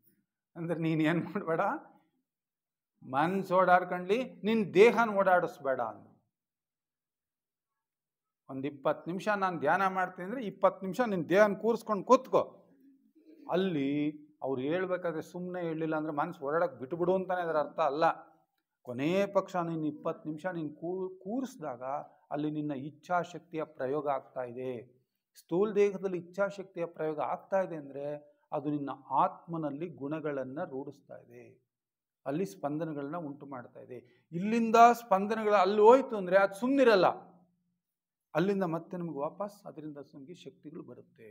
ಅದಕ್ಕೆ ಈ ಆಸನಗಳು ನಮ್ಗೆ ಎಷ್ಟು ಸಪೋರ್ಟ್ ಮಾಡುತ್ತೆ ಅಂದರೆ, ಸ್ಥೂಲ ದೇಹದಲ್ಲಿ ನಾವು ಇಚ್ಛಾಶಕ್ತಿಯಿಂದ ಮಾಡುವಂತಹ ಒಂದು ಆಸನ ನಮ್ಮ ಆತ್ಮನನ್ನು ಅದು ಇನ್ನಷ್ಟು ಆಕ್ಟಿವೇಟ್ ಮಾಡುತ್ತೆ. ಅಲ್ಲಿಂದ ಮತ್ತೆ ಪುನಃ ನಾವು ಕೆಳಮುಖವಾಗಿ ಆ ಎನರ್ಜಿನ ನಾವು ಪಡ್ಕೊಳ್ಳೋದಕ್ಕೆ ಸಾಧ್ಯವಾಗುತ್ತೆ. ಅದಕ್ಕೋಸ್ಕರ ನಾವು ಈ ಆಸನಗಳನ್ನು ನಾವು ಕಡೆಗಣಿಸುವಂತಿಲ್ಲ. ದೇಹನೂ ನಾವು ಚೆನ್ನಾಗಿ ಇಟ್ಕೋಬೇಕು, ಸ್ಥೂಲ ದೇಹನ ಚೆನ್ನಾಗಿ ಇಟ್ಕೋಬೇಕು. ಸ್ಥೂಲ ದೇಹ ಚೆನ್ನಾಗಿ ಇಟ್ಕೊಳ್ಳಿಲ್ಲ ಅಂದರೆ ನಾವು ಮುಂದಿನ ಯಾವುದು ಸಾಧನೆ ಮಾಡೋಕ್ಕೆ ಆಗೋದಿಲ್ಲ. ಇದು ಇಲ್ಲಿ ನಮಗೊಂದು ಅರ್ಧ ಗಂಟೆ ಕುತ್ಕೊಳ್ಳೋಕೆ ನನ್ನ ಕೈನಲ್ಲಿ ಆಗ್ತಾ ಇಲ್ಲ ಅಂದರೆ ಮುಂದಿನ ದಿನ ಏನು ಮಾಡೋದಕ್ಕೆ ಸಾಧ್ಯ? ನಾವು ತನುವಿನ ಸೂಕ್ಷ್ಮ ರೂಪವೇ ಮನ, ತನುವಿನ ಸೂಕ್ಷ್ಮ ರೂಪವೇ ಮನ, ಮನಸ್ಸಿನ ಸ್ಥೂಲ ರೂಪವೇ ತನು. ಎರಡನ್ನೂ ಬೇರೆ ಬೇರೆ ಮಾಡೋಕ್ಕಾಗಲ್ಲ, ಎರಡು ವಿರೋಧ ಅಷ್ಟೆ. ತನುವಿನ ಸೂಕ್ಷ್ಮ ರೂಪ ಮನ, ಮನಸ್ಸಿನ ಸ್ಥೂಲ ರೂಪ ತನು. ಅದಕ್ಕೆ ಈ ದೇಹವನ್ನು ನೀನು ಚೆನ್ನಾಗಿಟ್ಕೊಳ್ಬೇಕಾಗಿದ್ರೆ ಅದಕ್ಕೆ ಸ್ಥಿರತೆ ಇರಬೇಕು, ಒಂದು ಪಟುತ್ವ ಇರಬೇಕು. ಆ ಪಟುತ್ವ ಇಲ್ಲ, ಸ್ಥಿರತೆ ಇಲ್ಲ ಅಂತ ಹೇಳಿದ್ರೆ ನಾವು ಮುಂದಿನ ಯಾವುದನ್ನು ನಾವು ಮಾಡೋದಕ್ಕೆ ಆಗೋದಿಲ್ಲ. ಅದಕ್ಕೋಸ್ಕರ ಯೋಗಾಸನಗಳು ಬಹಳ ಪ್ರಮುಖವಾದ ಸ್ಥಾನವನ್ನು ಪಡ್ಕೋತವೆ. ಇನ್ನೂ ಒಂದು ದೃಷ್ಟಿನಲ್ಲಿ ಏನಪ್ಪ ಅಂದರೆ, ಏನಕ್ಕೆ ನಾವು ಅವೆಲ್ಲ ಬೇಕು ಅಂದರೆ, ನೋಡಿ ಈಗ ನಾವು ಚೆನ್ನಾಗಿರಬೇಕು ಅಂತ ಆಹಾರ ತಿಂತೀವಿ, ಆದರೆ ಒಂದು ಸಂಶೋಧನೆಯ ಪ್ರಕಾರ ಅಂಡರ್ ನರಿಷ್ಮೆಂಟಿಂದ ಸಾಯ್ತಾ ಇರೋರ ಸಂಖ್ಯೆಗಿಂತ ಓವರ್ ನರಿಷ್ಮೆಂಟಿಂದ ಸಾಯ್ತಾ ಇರೋರ ಸಂಖ್ಯೆ ಜಾಸ್ತಿ. ಇದು ನನ್ನ ಮಾತಲ್ಲ, ಒಂದು ವಿಜ್ಞಾನದ ಸಂಶೋಧನೆಯಲ್ಲಿ ಗೊತ್ತಾಗಿರುವಂಥದ್ದು. ಅಂಡರ್ ನರಿಷ್ಮೆಂಟ್ ಅಂದರೆ ಅಪೌಷ್ಟಿಕತೆ, ಓವರ್ ನರಿಷ್ಮೆಂಟ್ ಅಂದರೆ ಜಾಸ್ತಿ ಆಗಿರೋದು. ತಮಾಷೆಗೆ ಹೇಳ್ತಾರೆ, ಪಾಪ ಒಬ್ಬನಿಗೆ ಸಾಮಾನ್ಯನಿಗೆ ಅವನಿಗೆ ಜೀರ್ಣಿಸ್ಕೊಳ್ಳೋಕೆ ಶಕ್ತಿ ಇದೆ, ತಿನ್ನೋಕೆ ಊಟ ಇಲ್ಲ. ಇನ್ಯಾರೋ ಒಬ್ಬ ಶ್ರೀಮಂತನಿಗೆ ತಿನ್ನೋಕೆ ಶಕ್ತಿ ಇದೆ, ಜೀರ್ಣಿಸ್ಕೊಳ್ಳೋಕೆ ಶಕ್ತಿ ಇಲ್ಲ. ಇದೆರಡೂ ಸಮಸ್ಯೆ. ಅದಕ್ಕೆ ನಾವು ತಿಂದಂತಹ ಆಹಾರ ಜೀರ್ಣ ಆಗಬೇಕು ಅಂದರೆ ಇದಕ್ಕೊಂದಷ್ಟು ಶ್ರಮ ಬೇಕು, ಶಾರೀರಿಕ ಶ್ರಮ ಬೇಕು. ಅದಕ್ಕೆ ತಿಂದ ಅನ್ನ ಮೊದಲನೇ ಅಂಶ ಜೀರ್ಣವಾಗಬೇಕು, ಅಷ್ಟಕ್ಕೆ ಮುಗಿಲಿಲ್ಲ ಅಂತ. ಬರೀ ಜೀರ್ಣ ಆದರೆ ಮುಗಿಲಿಲ್ಲ ಅಂತಾರೆ. ಇನ್ನೇನಾಗಬೇಕು? ರಕ್ತಗತವಾಗಬೇಕು ಅಂತಾರೆ. ಎಷ್ಟು ತಿಂದರೆ ಪುಷ್ಟಿ ಮೈಗಾಗುವುದೇ, ಹೊಟ್ಟೆ ಜೀರ್ಣಿಸುವಷ್ಟೇ ಮಿಕ್ಕುದೆಲ್ಲ ಕಸ ಅಂದರು. ಇಷ್ಟು ಪ್ರಕ್ರಿಯೆ ನಡಿಬೇಕು. ನಾವು ತಿಂದ ಆಹಾರ ಜೀರ್ಣವಾಗಿ, ಜೀರ್ಣವಾದ ಆಹಾರ ರಕ್ತಗತವಾಗಬೇಕು ಅಂದರೆ ಅದಕ್ಕೆ ಯೋಗಾಸನಗಳು, ಆಸನಗಳು ಅಂದರೆ ಶಾರೀರಿಕವಾದ ಶ್ರಮ ಬೇಕು. ಹಾಗಾಗಿ ನಾವಿಲ್ಲಿ ಯೋಗಾಸನ ಅಂದ ತಕ್ಷಣ ಬರೀ ಮೈ ಮೂಳೆ ಮುರ್ಕೊಳ್ಳೋ ಅಂಥದ್ದಲ್ಲ, ಅಲ್ಲಿ ಕೆಲವು ಹಠಯೋಗದ ವಿಚಾರಗಳನ್ನ ಕೊಡ್ತಾರೆ. ಹಠಯೋಗದವರು ಏನೇನೋ ಮಾಡ್ತಾರೆ, ಅದೆಲ್ಲ ನಮಗೇನು ಬೇಕಾಗಿಲ್ಲ, ಅಷ್ಟೆಲ್ಲ ನಮಗೆ ಅವಶ್ಯಕತೆ ಇಲ್ಲ. ಆದರೆ ಈ ದೇಹ ಆರೋಗ್ಯಕರವಾಗಿರಲಿಕ್ಕೆ, ಒಂದು ಸೂಕ್ಷ್ಮವಾದ ಪಟುತ್ವವನ್ನು ಪಡ್ಕೊಳ್ಲಿಕ್ಕೆ ಎಷ್ಟು ಬೇಕೋ ಅಷ್ಟು ಹಿತಮಿತವಾದಂತಹ ವ್ಯಾಯಾಮ ನಾವು ಮಾಡಿದರೆ ಸಾಕು. ಅದನ್ನು ನಮ್ಮ ಸೋದರ ನಾರಾಯಣಪ್ಪನವ್ರ ದಿನ ಬೆಳಗ್ಗೆ ನಮಗೆ ಮಾಡಿಸ್ತಾ ಇದ್ದಾರಲ್ಲ, ಅಷ್ಟು. ಆ ರೀತಿ ನಮಗೆ ಈ ಆಸನದ ಪ್ರಾಮುಖ್ಯತೆಯನ್ನು ನಾವು ಅರ್ಥ ಮಾಡ್ಕೊಳ್ಬೇಕು. Sound mind in a sound body ಅಂತಾರೆ. ಅದಕ್ಕೆ ನಾವು ಆರೋಗ್ಯನ ಸರಿಯಾಗಿ ಇಟ್ಕೋಬೇಕು. ಇದು ಶಾರೀರಿಕವಾದಂಥ ಒಂದು ಆರೋಗ್ಯನ ಇಟ್ಕೊಳ್ಳೋದಿಲ್ಲ, ಅದು ಒಂದು ದೈವ ನಿಯಮ ಅಂತ ಹೇಳ್ತಾರೆ. ಒಂದು ದೈವ ನಿಯಮ, ಆರೋಗ್ಯ ನಿಯಮ ಒಂದು ರೀತಿಯಲ್ಲಿ ದೈವ ನಿಯಮ ಅಂತ ಹೇಳ್ತಾರೆ. ಅದಕ್ಕೆ ಸಾಧಕ ಈ ಆರೋಗ್ಯನ ಚೆನ್ನಾಗಿಟ್ಕೋಬೇಕು ಅಂದರೆ ಹಿತಮಿತವಾದಂತಹ ಒಂದು ಯೋಗಾಸನಗಳನ್ನು ಅವನು ಇಟ್ಕೋಬೇಕು ಅನ್ನೋದು ಒಂದು ಭಾಗ. ಆದರೆ ಇನ್ನು ಎರಡನೇ ಭಾಗ ಪ್ರಾಣಾಯಾಮ. ಅದೊಂದು ಕಾಂಪೌಂಡ್ ವರ್ಡ್. ಪ್ರಾಣ ಆಯಾಮ, ಪ್ರಾಣ ಆಯಾಮ. ಪ್ರಾಣವಾಯು ಅಂತಾನೆ ಕರೀತಾರೆ, ಪ್ರಾಣವಾಯು ಅಂತಾನೆ ಕರೀತಾರೆ ನೋಡ್ರಿ ವಾಯುವನ್ನು. ಸೊ ಇಲ್ಲಿ ನಮಗೆ ಈ ಸ್ಥೂಲ ದೇಹವನ್ನು ನಾವು ತೆಗೆದುಕೊಂಡಾಗ ಸ್ಥೂಲ ದೇಹವನ್ನು ಮತ್ತೆ ಎರಡು ಭಾಗ ಮಾಡ್ತಾರೆ. ಸ್ಥೂಲ ದೇಹದಲ್ಲಿ ಎರಡು ಭಾಗ ಯಾವ್ಯಾವುದದು? ಅನ್ನಮಯ ಕೋಶ, ಪ್ರಾಣಮಯ ಕೋಶ. ಸೊ ಅನ್ನಮಯ ಕೋಶ ಸ್ಥೂಲ ಲೋಕದ ಎಷ್ಟು ಉಪತತ್ವಗಳಿಂದಾಗಿದೆ, ಮತ್ತೆ ಪ್ರಾಣಮಯ ಕೋಶ ಎಷ್ಟು ಉಪತತ್ವಗಳಿಂದಾಗಿದೆ? ಅನ್ನಮಯ ಕೋಶ ಸ್ಥೂಲ ಲೋಕದ ಎಷ್ಟು ಉಪತತ್ವಗಳಿಂದಾಗಿದೆ? ಅನ್ನಮಯ ಕೋಶ ಅಲ್ಲ, ಪಂಚಭೂತಗಳು ಪ್ರಶ್ನೆ ಕೇಳ್ತಲ್ಲ ನಾನು. ಈ ಪ್ರತಿಯೊಂದು ಲೋಕದಲ್ಲೂ 7 ಉಪತತ್ವ ಅಂತ ಹೇಳಿದೆ ನಾನು. ಆ ಉಪತತ್ವದ ದೃಷ್ಟಿಯಿಂದ ಮಾತನಾಡಿದ್ರೆ ಸ್ಥೂಲ ಲೋಕದ 3 ಉಪತತ್ವಗಳಿಂದ ಮಾಡಲ್ಪಟ್ಟಿದೆ ಈ ಅನ್ನಮಯ ಕೋಶ. ನೋಡಿ, ಹಂಗ ಆ ಥರ ಯೋಚನೆ ಮಾಡಿದ್ರೆ ಸ್ಥೂಲ ದೇಹದಲ್ಲೂ ಕೂಡ ನಮಗೆ ಕಣ್ಣಿಗೆ ಕಾಣ್ತಾ ಇರ್ತಕ್ಕಂತಹ ಭಾಗ ವೆರಿ ಲಿಟಲ್, ಅರ್ಧ ಭಾಗನೂ ಕಾಣ್ತಾ ಇಲ್ಲ. ಒಟ್ಟು 7 ಉಪಲೋಕ ನಮ್ಗೆ ಈ ಸ್ಥೂಲ ದೇಹದಲ್ಲೂ 7 ಉಪಲೋಕ. ಆ 7 ಉಪಲೋಕದಲ್ಲಿ ಈ ಅನ್ನಮಯ ಕೋಶ ಮಾಡಲ್ಪಟ್ಟಿರೋದು ಕೇವಲ ಕೆಳಗಿನ 3 ಉಪಲೋಕ ತತ್ವಗಳಿಂದ ಮಾಡಲ್ಪಟ್ಟಿದೆ. ಘನ, ದ್ರವ, ಅನಿಲ. ಈ 3 ಉಪಲೋಕ ತತ್ವಗಳಿಂದ ಈ ಅನ್ನಮಯ ಕೋಶ ಮಾಡಲ್ಪಟ್ಟಿದ್ರೆ ಮೇಲಿನ 4 ಉಪಲೋಕ ತತ್ವಗಳಿಂದ ಪ್ರಾಣಮಯ ಕೋಶ ಮಾಡಲ್ಪಟ್ಟಿದೆ. 4 ಮೇಲಿನ 4 ಉಪಲೋಕ ತತ್ವಗಳು ಅತಿವಾಯು ತತ್ವಗಳು ಅಂತ ಕರೀತಾರೆ. ಪರಮಾಣು.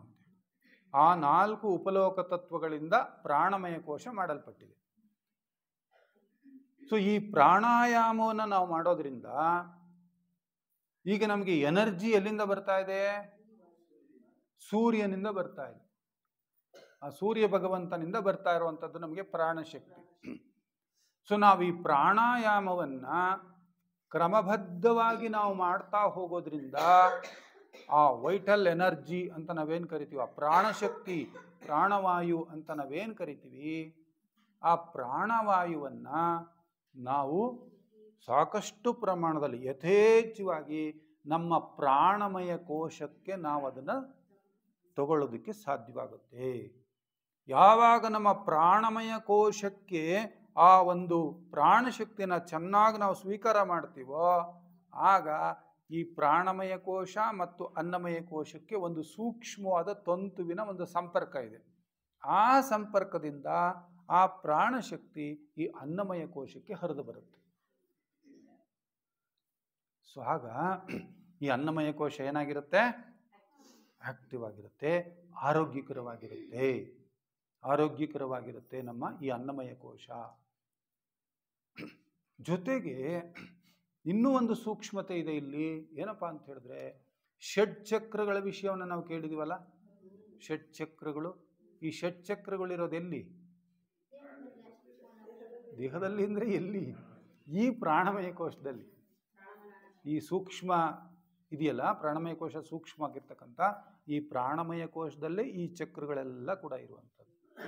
ನಾವು ಪ್ರಾಣಾಯಾಮವನ್ನು ಕ್ರಮಬದ್ಧವಾಗಿ ಅಭ್ಯಾಸ ಮಾಡಿದಾಗ ಆ ಷಡ್ಚಕ್ರಗಳು ಕೂಡ ಏನಾಗ್ತವೆ? ಆಕ್ಟಿವ್ ಆಗ್ತವೆ. ಎಲ್ಲ ಬಹಳ ಚೆನ್ನಾಗಿ ಕೆಲಸ ಮಾಡೋದಕ್ಕೆ ಶುರುವಾಗುತ್ತೆ. ಆ ಎಲ್ಲ ಚಕ್ರಗಳು ಕೆಲಸ ಮಾಡೋದಕ್ಕೆ ಶುರುವಾದವು ಅಂತಂದರೆ ನಮಗೆ ಈ ಅನ್ನಮಯ ಕೋಶವು ಕೂಡ ಆಕ್ಟಿವ್ ಆಗುತ್ತೆ, ಅದು ಆರೋಗ್ಯಕರವಾಗಿರುತ್ತೆ. ಈಗ ಕೆಲವು ವಿಧಾನಗಳು ಬಂದಿದೆ. ಈಗ ನೀವು ಏನು ಕೇಳಿರ್ಬೋದು, ರೇಖಿ ಆ ಥರದ್ದೆಲ್ಲ. ಆ ರೇಖಿ ಅದರಲ್ಲೆಲ್ಲ ನಿಮ್ಗೇನು ಮಾಡ್ತಾರೆ ಅಂದರೆ, ನಿಮ್ಗಿಲ್ಲಿ ನೋವಿದೆ, ಏನೋ ಇಲ್ಲಿ ದೇಹದಲ್ಲೇನೋ ನೋವಿದೆ ಅಂತ ಹೇಳಿದ್ರೆ ಅವರು ಏನು ಮಾಡ್ತಾರೆ ಹೇಳಿ? ಹರಿಸ್ತಾರೆ ಅಲ್ಲಿಗೆ. ಅಲ್ಲೇನಿಲ್ಲ, ಅಲ್ಲೇನು ಅಂದರೆ ನಿಮಗಿಲ್ಲಿ ನೋವಾಗಿದೆ ಅಂದರೆ ಅದರ ಅರ್ಥ ಇಲ್ಲಿ ಪ್ರಾಣಶಕ್ತಿ ಕೊರತೆ ಆಗಿದೆ ಅಂತ ಅಷ್ಟೇ.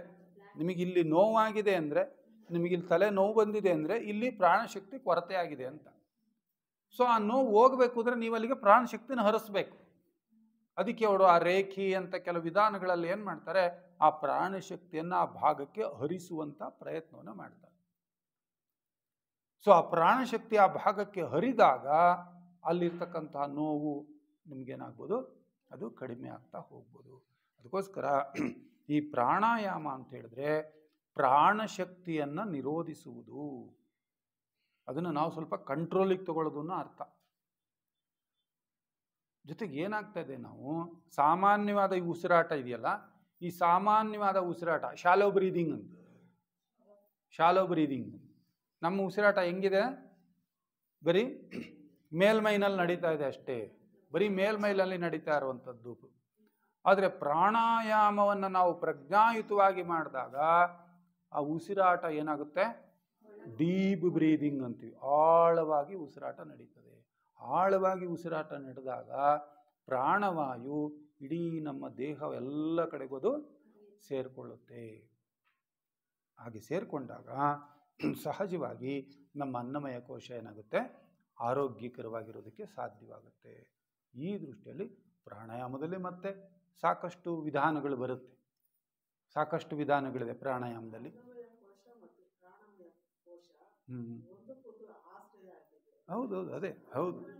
ಒಂದು ಹೆಂಗೆ ಅಂದರೆ ಒಂದು ಸೂಕ್ಷ್ಮ ತಂತುವಿನ ಮೂಲಕ ಅವೆರಡು ಎಲ್ಲವೂ ಕೂಡ ಒಂದಲ್ಲ.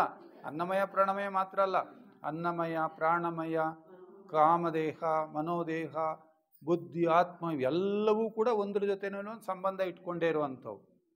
ಆದರೆ ಇದೇನಪ್ಪ ಅಂದರೆ ಸ್ಥೂಲ ದೇಹದಲ್ಲೇ ಎರಡು ಭಾಗ, ಅನ್ನಮಯ ಮತ್ತು ಪ್ರಾಣಮಯ ಅಂತಕ್ಕಂಥದ್ದು ಸ್ಥೂಲ ದೇಹದಲ್ಲೇ ಬರುವಂಥ ಎರಡು ವಿಭಾಗಗಳು.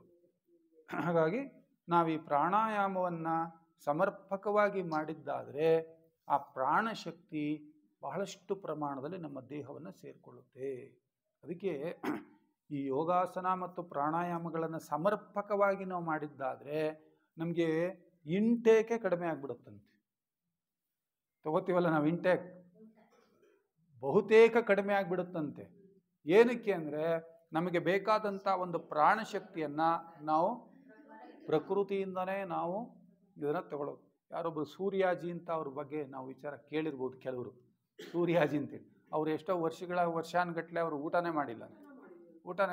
ಅವ್ರು ಹೆಂಗೆ ಅಂದರೆ ಸೂರ್ಯನಿಂದ ನೇರವಾಗಿ ಆ ಶಕ್ತಿ, ಈಗ ನಾವು ಏನು ಆಹಾರ ಅದು ಇದು ತಿಂತೀವೋ ಅದು ಎಲ್ಲಿಂದ ಬಂದಿರೋದ್ರೆ ಪ್ರಕೃತಿಯಿಂದನೇ ಬರೋದು, ಪ್ರಕೃತಿಯಿಂದನೇ ಬರುವಂಥದ್ದು.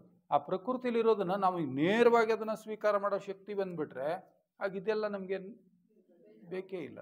ಹಾಗೆ ಅದಕ್ಕಾಗಿ ಈ ಪ್ರಾಣಾಯಾಮವನ್ನು ನಾವು ಸಮರ್ಪಕವಾಗಿ ಮಾಡ್ತಾ ಬಂದರೆ ನಮಗೆ ಎಷ್ಟೋ ರೋಗ ರುಜಿನಗಳು ಬರೋದಿಲ್ಲ. ಪ್ರಾಣಶಕ್ತಿಯನ್ನು ನಾವು ಅನಾಯಾಸವಾಗಿ ನೇರವಾಗಿ ಪ್ರಕೃತಿಯಿಂದನೇ ಸ್ವೀಕಾರ ಮಾಡುವಂತಹ ಒಂದು ಅವಕಾಶ ನಮಗೆ ಸಿಕ್ಕಿದೆ. ನೋಡಿ, ನಮ್ಗೆ ಹೆಂಗೆ ಅಂದರೆ ನಿಮಗೆ ಗೊತ್ತಿದೆ ಇದು ವಿಷಯ. ಈ ನಾಯಿಗೆ ಆಯುಷ್ ಎಷ್ಟು? ಬಹಳ ಕಡಿಮೆ, ಒಂದು 18-20 ವರ್ಷ ಆಯುಷ್ಯು ನಾಯಿಗೆ. ನೀವು ಅದ್ರ ಉಸಿರಾಟನ ಗಮನಿಸಿದ್ರೆ ಸ್ಪೀಡ್, ಅದ್ರ ಉಸಿರಾಟ ಭಾಳ ಸ್ಪೀಡ್, ಅದಕ್ಕೆ ಆಯುಷ್ಯು ಬಹಳ ಕಡಿಮೆ, 20 ವರ್ಷ ಆಯುಷ್ಯು. ಆನೆ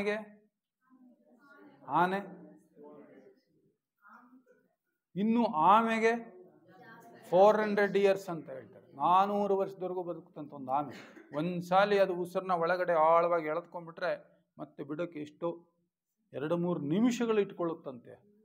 ಆ ಉಸಿರಾಟದ ವೇಗ ತುಂಬ ಕಡಿಮೆ ಆಗುತ್ತೆ. ಸೊ ಅದಕ್ಕೆ ಆಯುಷ್ಯು ತುಂಬ ಜಾಸ್ತಿ. ಅದಕ್ಕೆ ಈ ಪ್ರಾಣಾಯಾಮದಲ್ಲಿ ನಮಗೆ ಉಸಿರಿನ ಮೇಲೆ ಒಂದು ಹಿಡಿತ ಬರುತ್ತೆ. ಅದಕ್ಕೆ ಪ್ರಾಣಾಯಾಮ. ಅದರಲ್ಲಿ ಮತ್ತೆ ಹಠಯೋಗಿಗಳು ತುಂಬ ಕುಂಭಕ ಪ್ರಾಣಾಯಾಮಗಳನ್ನು ಮಾಡ್ತಾ ಆ ಒಂದು ಏನು ನಮ್ಮ ಕುಂಡಲಿನಿ ಶಕ್ತಿ ಇದೆಯಲ್ಲ, ಆ ಕುಂಡಲಿನಿ ಶಕ್ತಿಯನ್ನು ಬಲವಂತವಾಗಿ ಜಾಗೃತ ಮಾಡಿಕೊಳ್ತಾರೆ.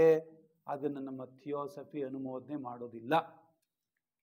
ಬಲವಂತವಾಗಿ ನಾವು ಕುಂಡಲಿನಿ ಶಕ್ತಿಯನ್ನು ಜಾಗೃತ ಮಾಡಿಕೊಳ್ಳೋದ್ರ ಮೂಲಕ ನಮಗೆ ಉಪಯೋಗಕ್ಕಿಂತಲೂ ಕೂಡ ಅಪಾಯವೇ ನಮಗೆ ಕಟ್ಟಿಟ್ಟ ಬುತ್ತಿ. ಯಾಕೆಂದರೆ ಅದು ಒಂದು ಶಕ್ತಿಯ ಕೇಂದ್ರ. ಆ ಶಕ್ತಿ ಒಮ್ಮೆಲೆ ಜಾಗೃತವಾಗಿಬಿಟ್ರೆ ಈ ನಮ್ಮ ಕೆಳಗಿನ ಉಪಾಧಿಗಳಲ್ಲಿ ಪರಿಶುದ್ಧತೆ ಇಲ್ಲದೆ ಇದ್ದರೆ ಅದು ಹೆಂಗ ಬೇಕಾದರೂ ಬಳಕೆ ಆಗಿಬಿಡಬಹುದು, ಯಾವ ರೀತಿಯಲ್ಲಿ ಬೇಕಾದರೂ ಅದು ಬಳಕೆ ಆಗಿಬಿಡುತ್ತೆ. ಅದಕ್ಕೆ ನಮ್ಮಲ್ಲಿ ಅದನ್ನ ಸಪೋರ್ಟ್ ಮಾಡಲ್ಲ. ಅತಿಯಾದ ಕುಂಭಕ ಪ್ರಾಣಾಯಾಮಗಳನ್ನು ಥಿಯೋಸಫಿ ಎಂದಿಗೂ ಅನುಮೋದಿಸೋದಿಲ್ಲ. ನಿಮ್ಗೆ ಆರೋಗ್ಯಕ್ಕೆ ಎಷ್ಟು ಬೇಕೋ ಅಷ್ಟರ ಮಟ್ಟಿನ ಪ್ರಾಣಾಯಾಮವನ್ನು ಮಾಡಿಕೊಳ್ತಾ ನಮ್ಮ ಈ ಉಪಾಧಿಗಳನ್ನು ಶುದ್ಧೀಕರಣ ಮಾಡಿಕೊಳ್ಳೋದ್ರ ಮೂಲಕ ಕುಂಡಲಿನಿ ಏನಾಗಬೇಕು, ಜಾಗೃತವಾಗಬೇಕು. ಇವತ್ತು ಕುಂಡಲಿನಿ ಜಾಗೃತಿ ಮಾಡ್ತೀವಿ ಅಂತಲೇ ಕೆಲವಾರು ಸಂಸ್ಥೆಗಳು ಉಟ್ಕೊಂಡು ಅದರಲ್ಲೂ ಹಣ ಮಾಡ್ತಾ ಇರೋಂಥ ಸ್ಥಿತಿಗಳನ್ನ ನಾವು ನೋಡಿದ್ದೀವಿ.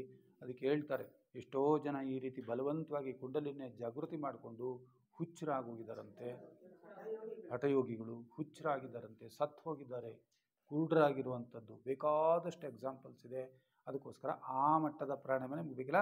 ನಮಗೆ ಪ್ರಾಣಾಯಾಮ ಮಲ್ಲಾಡಿಹಳ್ಳಿ ಸ್ವಾಮಿಗಳು ಒಂದು ಪುಸ್ತಕ ಬರೆದಿದ್ದಾರೆ, ಆತ್ಮ ಸಾಕ್ಷಾತ್ಕಾರ ಪ್ರಾಣಾಯಾಮ ಅಂತಲೇ ಒಂದು ಪುಸ್ತಕ ಬರೆದಿದ್ದಾರೆ ಅವರು ಮಲ್ಲಾಡಿಹಳ್ಳಿ ಸ್ವಾಮಿಗಳು. ಸೊ ಅದಕ್ಕೆ ನಾವು ಈ ಪ್ರಾಣಾಯಾಮ ಅಂದಾಗಲೂ ಕೂಡ ಎಷ್ಟು ಬೇಕೋ ನಮ್ಮ ಈ ಅನ್ನಮಯ ಕೋಶ ಅಥವಾ ಈ ಸ್ಥೂಲ ದೇಹ ಆರೋಗ್ಯಕರವಾಗಿರಲಿಕ್ಕೆ ಯಾವ ಮಟ್ಟದ ಪ್ರಾಣಾಯಾಮಗಳು ಬೇಕೋ ಅಷ್ಟನ್ನು ಇಟ್ಕೊಂಡ್ರೆ ನಮಗೆ ಸಾಕಾಗುತ್ತೆ. ಇಷ್ಟು ಪ್ರಾಣಾಯಾಮದ ಒಂದು ವಿಚಾರಗಳು. ಜೊತೆಗೆ ಪ್ರಾಣಾಯಾಮದಿಂದ ನಾನು ಬೆಳಗ್ಗೆ ಧ್ಯಾನದ ತರಗತಿಯಲ್ಲಿ ಒಂದು ವಿಚಾರ ಮಾತನಾಡ್ತಾ ಇದ್ವಿ. ನಾವು ಪ್ರಾಣಾಯಾಮವನ್ನು ನಾವು ಮಾಡ್ತಾ ಮಾಡ್ತಾ ಮಾಡ್ತಾ ಉಸಿರಾಟದ ಮೇಲೆ ನಮಗೆ ಒಂದು ಹಿಡಿತ ಬಂದಾಗ ಏನಾಗ್ತದೆ, ಇದು ಧ್ಯಾನಕ್ಕೆ ಸಪೋರ್ಟ್ ಮಾಡುತ್ತೆ. ಧ್ಯಾನಕ್ಕೆ ಸಪೋರ್ಟ್ ಮಾಡುತ್ತೆ. ಯಾವ ಥರ ಸಪೋರ್ಟ್ ಮಾಡುತ್ತೆ ಅಂತ ನಾನು ಹೇಳಿದೆ. ಹಾಲಿನಿಂದೊಡೆ ಗಾಳಿ ನಿಲ್ಲುವುದು, ಗಾಳಿನಿಂದೊಡೆ ಮನವು ನಿಲ್ಲುವುದು, ಮನವುನಿಂದೊಡೆ ಬಿಂದು ನಿಲ್ಲುವುದು. ಹಾಲಿನಿಂದೊಡೆ ಗಾಳಿ ನಿಲ್ಲುವುದು, ಗಾಳಿನಿಂದೊಡೆ ಮನವು ನಿಲ್ಲುವುದು, ಮನವುನಿಂದೊಡೆ ಮೇಲ್ ಬಿಂದು ನಿಲ್ಲುವುದು. ಬಿಂದು ನಿಲೆ ಕಾಲಕರ್ಮಗಳು ಹೇಳ ಹೆಸರಿಲ್ಲವಾಗುವು ನೋಡ. ಅಂದ್ರೆ ಇಲ್ಲಿ ಪ್ರಾಣಾಯಾಮದಲ್ಲಿ ಉಸಿರಿನ ಮೇಲೆ ಒಂದು ಸ್ವಾಮಿತ್ವ ಬರುತ್ತೆ, ಒಂದು ಹಿಡಿತ ಬರುತ್ತೆ. ಆ ಹಿಡಿತ ಬಂದಾಗ ಅದು ನಮಗೆ, ನಾನು ಅದನ್ನು ಆಮೇಲೆ ನಾಳೆ ಹೇಳ್ತೀವಿ ಅಂತ ಹೇಳಿದ್ರು. ಅದನ್ನು ಯಾಕೆ ಏನೋ ಕಾಲಕರ್ಮಗಳು ಹೆಂಗೆ ಹೆಸರಿಲ್ಲವಾಗುತ್ತವೆ. ಜ್ಞಾನಿಯಾದವನು ಗ್ರಹಗಳನ್ನು ತಾನು ಆಳುತ್ತಾನೆ, ಅಜ್ಞಾನಿಯಾದವನನ್ನ ಗ್ರಹಗಳು ತಾವು ಆಳುತ್ತವೆ ಅಂತ ಬಂದು ನಿಂತಿದ್ದೀವಿ. ಹೆಂಗೆ ಅದು ಅನ್ನೋದನ್ನು ಅಲ್ಲಿ ನೋಡೋಣ, ನಾಳೆ ಬೆಳಗಿನ ಧ್ಯಾನ ತರಗತಿಯಲ್ಲಿ ನೋಡೋಣಂತೆ. ಇಷ್ಟು ನಮಗಿದು ಪ್ರಾಣಾಯಾಮ ಮುಂದಿನ ಅಂಗಗಳಾದಂಥ ಒಂದು ಧ್ಯಾನಕ್ಕೂ ನಮಗೆ ಸಪೋರ್ಟ್ ಮಾಡುತ್ತೆ, ದೇಹದ ಆರೋಗ್ಯವನ್ನು ತಂದುಕೊಡುತ್ತೆ ಅನ್ನುವಂಥದ್ದು. ಇನ್ನು ಪ್ರತ್ಯಾಹಾರ ನೋಡಿ, ಇಲ್ಲಿ ಒಂದೊಂದು ಅಂಗಗಳು ಹೆಂಗಿದೆ ಅಂದರೆ, ಮೊದಲನೇ ಅಂಗ ಇದೆಯಲ್ಲ, ಯಮ ಇದೆಯಲ್ಲ, ಯಮದಲ್ಲಿ ನಿಷೇಧಾತ್ಮಕವಾದವು ಅಂತ ಹೇಳ್ತಾರೆ. ಯಮದಲ್ಲಿ ಇರುವಂಥ ವಿಚಾರಗಳು ನಿಷೇಧಾತ್ಮಕ. ಅಂದರೆ ನಿಷೇಧಾತ್ಮಕ ಅಂದರೆ ಹಿಂಸೆ, ಅದನ್ನು ಬಿಡು, ನಿಷೇಧ ಮಾಡಬೇಡ, ಸುಳ್ಳು ಹೇಳಬೇಡ, ಕಳ್ತನ ಮಾಡಬೇಡ, ಸಂಗ್ರಹ ಮಾಡಬೇಡ, ಅತಿಯಾದ ಭೋಗ ಮಾಡಬೇಡ. ನೋಡಿ, ಎಲ್ಲ ನಿಷೇಧಾತ್ಮಕ ಅಲ್ಲಿ ಯಮದಲ್ಲಿ ಬರ್ತಕ್ಕಂಥವು. ನಿಯಮದಲ್ಲಿ ಬರ್ತಕ್ಕಂಥವೆಂಥವು ಮಾಡಬೇಕಾದವು. ನೀನು ಮಾಡು. ಶೌಚ ಮಾಡಬೇಕು, ಪಾಲಿಸ್ಬೇಕು. ಸಂತೋಷವಾಗಿರಬೇಕು. ನೀನು ತಪಸ್ಸು ಮಾಡಬೇಕು, ಸ್ವಾಧ್ಯಾಯ ಮಾಡಬೇಕು, ಈಶ್ವರ ಪ್ರಣಿಧಾನ ಮಾಡಬೇಕು. ಅಲ್ಲಿ ಮಾಡಬಾರ್ದು ಅನ್ನೋಂಥವು ಇಲ್ಲಿ ಮಾಡಬೇಕು ಅನ್ನೋಂಥವು ಹೇಳಿದ್ರು ಯಮ ಮತ್ತು ನಿಯಮದಲ್ಲಿ. ಇವು ಭಾಳಷ್ಟು ನಮ್ಮ ಒಂದು ಹೊರಗಿನ ಮಟ್ಟಕ್ಕೆ ಸಂಬಂಧಪಟ್ಟರೆ, ಈ ಪ್ರಾಣಾಯಾಮ ನಮ್ಮ ಒಂದು ಅಂತರಂಗಕ್ಕೆ ಸಂಬಂಧಪಟ್ಟಂಥ ವಿಚಾರಗಳಾಗೋಗ್ತಾ ಬಂದ್ಬಿಡುತ್ತಿಲ್ಲ. ಇಲ್ಲಿ ಪ್ರತ್ಯಾಹಾರ ಅಂದಾಗ ಪ್ರತಿಯಾದ ಆಹಾರ. ಈಗ ನಾವು ಏನೇನು ಆಹಾರಗಳನ್ನ ಇಲ್ಲಿವರೆಗೂ ಕೊಡ್ತಾ ಇದ್ವೋ ಅದಕ್ಕೆ ವಿರುದ್ಧವಾದಂಥ ಪ್ರತಿಯಾದ ಆಹಾರವನ್ನು ನಾವು ಕೊಡ್ತಾ ಹೋಗಬೇಕು.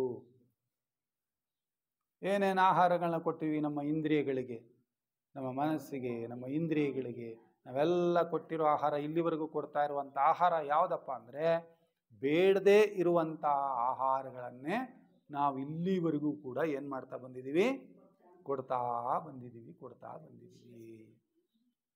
ಈಗ ಅದನ್ನು ನಾವೇನು ಮಾಡಬೇಕು, ಇಲ್ಲಿವರೆಗೂ ಕೊಡ್ತಾ ಇದ್ವಲ್ಲ ಈ ಆಹಾರವನ್ನು ನಿಲ್ಲಿಸಿ ನಾವು ಅವುಗಳಿಗೆ ಪ್ರತಿಯಾದ ಆಹಾರವನ್ನು ಕೊಡಬೇಕು. ಅದಕ್ಕೆ ಯಾವುದೋ ಬೇರೆಯಾದ ಆಹಾರವನ್ನು ನಾವು ಕೊಡ್ತಾ ಹೋಗಬೇಕು. ಬೇರೆಯಾದ ಆಹಾರ ಅಂದರೆ ಹೆಂಗೆ? ಬೇರೆಯಾದ ಆಹಾರ ಕೊಡಬೇಕು.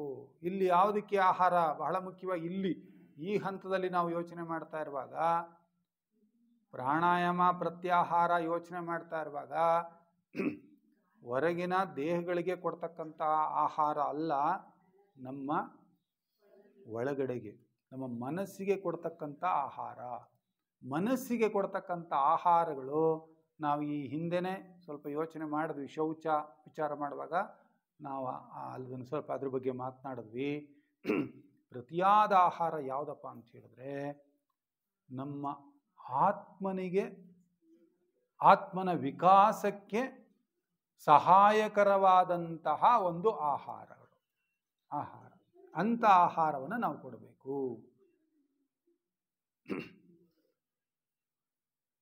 ಈಗ ನೋಡಿ, ಇಂದ್ರಿಯಗಳು ಇದೆ, ಪಂಚೇಂದ್ರಿಯಗಳಿಂದನೂ ತಗೊಳ್ಳೋಣ. ಪಂಚೇಂದ್ರಿಯಗಳು ಇದೆ, ಆ ಪಂಚೇಂದ್ರಿಯಗಳಿಗೂ ಕೂಡ ಆಹಾರ ಬೇಕು. ಎಂಥ ಆಹಾರ ಈ ಪಂಚೇಂದ್ರಿಯಗಳಿಗೆ ಈಗ ನಾವು ಕೊಡಬೇಕು? ಈಗ ನೋಡಿ, ನಾವು ಅಲ್ಲಿ ನಿಂತ್ಕೊಂಡು ಇದಾದ ತರಗತಿ ಮುಗಿದ ಮೇಲೆ ಅಲ್ಲಿ ನೋಡ್ತಾ ಇದ್ರೆ, ಆ ತೆರೆದ ಕಣ್ಣುಗಳಿಂದ ನಾವು ನೋಡ್ತಾ ಇದ್ರೆ ಎಷ್ಟೋ ಸರಿ ಮಾತು ಮೌನವಾಗಬೇಕು ನಮಗೆ. ಅಲ್ಲಿ ನೋಡ್ತಾ ನೋಡ್ತಾ ನೋಡ್ತಾ ಪ್ರಕೃತಿ ಸೌಂದರ್ಯವನ್ನು ನೋಡ್ತಾ ನೋಡ್ತಾ ನೋಡ್ತಾ ಮನಸ್ಸು ಮೌನವಾಗ್ಬಿಡುತ್ತೆ. ನೋಡಿ, ಅದೊಂದು ಆಹಾರ. ಕಣ್ಣಿಗೆ ಒಂದು ಆಹಾರ, ಕಿವಿಗಳಿಗೆ ನೋಡಿ, ನಾವು ಜ್ಯೋತಿ ಪೂಜೆ ಮಾಡುವಾಗ ಅಷ್ಟೂ ಜನ ಸೇರಿ ಅದಕ್ಕೊಂದು ಆಹಾರ, ಕಿವಿಗೊಂದು ಆಹಾರ ಕೊಡ್ತಾ ಇದ್ವಿ. ಎಂಥ ಆಹಾರ ಅದು ಅಲ್ವಾ? ಒಳ್ಳೆ ಆಹಾರ. ಎಲ್ಲೋ ಒಂದು ಕಡೆ ಗದ್ದಲದಲ್ಲಿ ನಾವು ನಿಂತಿದ್ದೀವಿ, ಹೋಗಿ ಮಾರ್ಕೆಟಿಂಗ್ ಹೋಗಿದ್ದೀವಿ, ಶಾಪಿಂಗ್ ಅಂತ ಹೋಗಿದ್ದೀವಿ, ಅಲ್ಲೂ ಆಹಾರ ಸಿಗುತ್ತೆ. ನಮ್ಮ ಕಿವಿಗೆ ಏನು ಆಹಾರ ಸಿಗುತ್ತೆ? ಕರ್ಕಶವಾದಂಥ ಆಹಾರ ಸಿಗುತ್ತೆ. ಹೀಗೆ ನಮ್ಮ ಪಂಚೇಂದ್ರಿಯಗಳಿಗೂ ನಾವು ಈಗ ಕೊಡ್ತಾ ಇರೋ ಆಹಾರಕ್ಕೆ ಬದಲಾಗಿ ಪ್ರತಿಯಾದ ಆಹಾರವನ್ನು ನಾವು ಅದಕ್ಕೆ ಕೊಡ್ತಾ ಹೋಗ್ಬೋದು. ಇದಾವಲ್ಲ ಇವೆಲ್ಲ ಏನು ಪಂಚೇಂದ್ರಿಯಗಳಿಗೂ ಕೂಡ ಕೊಡ್ತಕ್ಕಂಥ ಆಹಾರಗಳು ಏನೇನು? ರೂಪ ರಸ ಗಂಧ ಅಂತ ಹೇಳ್ತೀವಲ್ಲ ನಾವು, ಶಬ್ದ ರೂಪ ರಸಗಂಧ ಅಂತ ಹೇಳ್ತೀವಲ್ಲ, ಇವುಗಳನ್ನ ಯಾವುದನ್ನ ಕೊಡಬೇಕು ಅಂತಕ್ಕಂಥದ್ದನ್ನು ಯೋಚನೆ ಮಾಡಿ ನಾವು ಆ ಇಂದ್ರಿಯಗಳಿಗೆ ಅಂಥ ಪ್ರತಿಯಾದ ಆಹಾರವನ್ನು ಕೊಡಬೇಕು. ಹಾಗೆಯೇ ಒಳ್ಳೆಯ ಭಾವನೆಗಳು ಅನ್ನುವಂತಹ ಆಹಾರಗಳನ್ನ ನಾವು ಕೊಡ್ತಾ ಹೋಗ್ಬೇಕು. ಪ್ರತಿನಿತ್ಯದನ್ನು ಪ್ರಜ್ಞಾಪೂರ್ವಕವಾಗಿ ನಾವು ಮಾಡ್ತಾ ಹೋದರೆ ಆಮೇಲೆ ಅದು ಸಹಜವಾಗಿಬಿಡುತ್ತಂತೆ.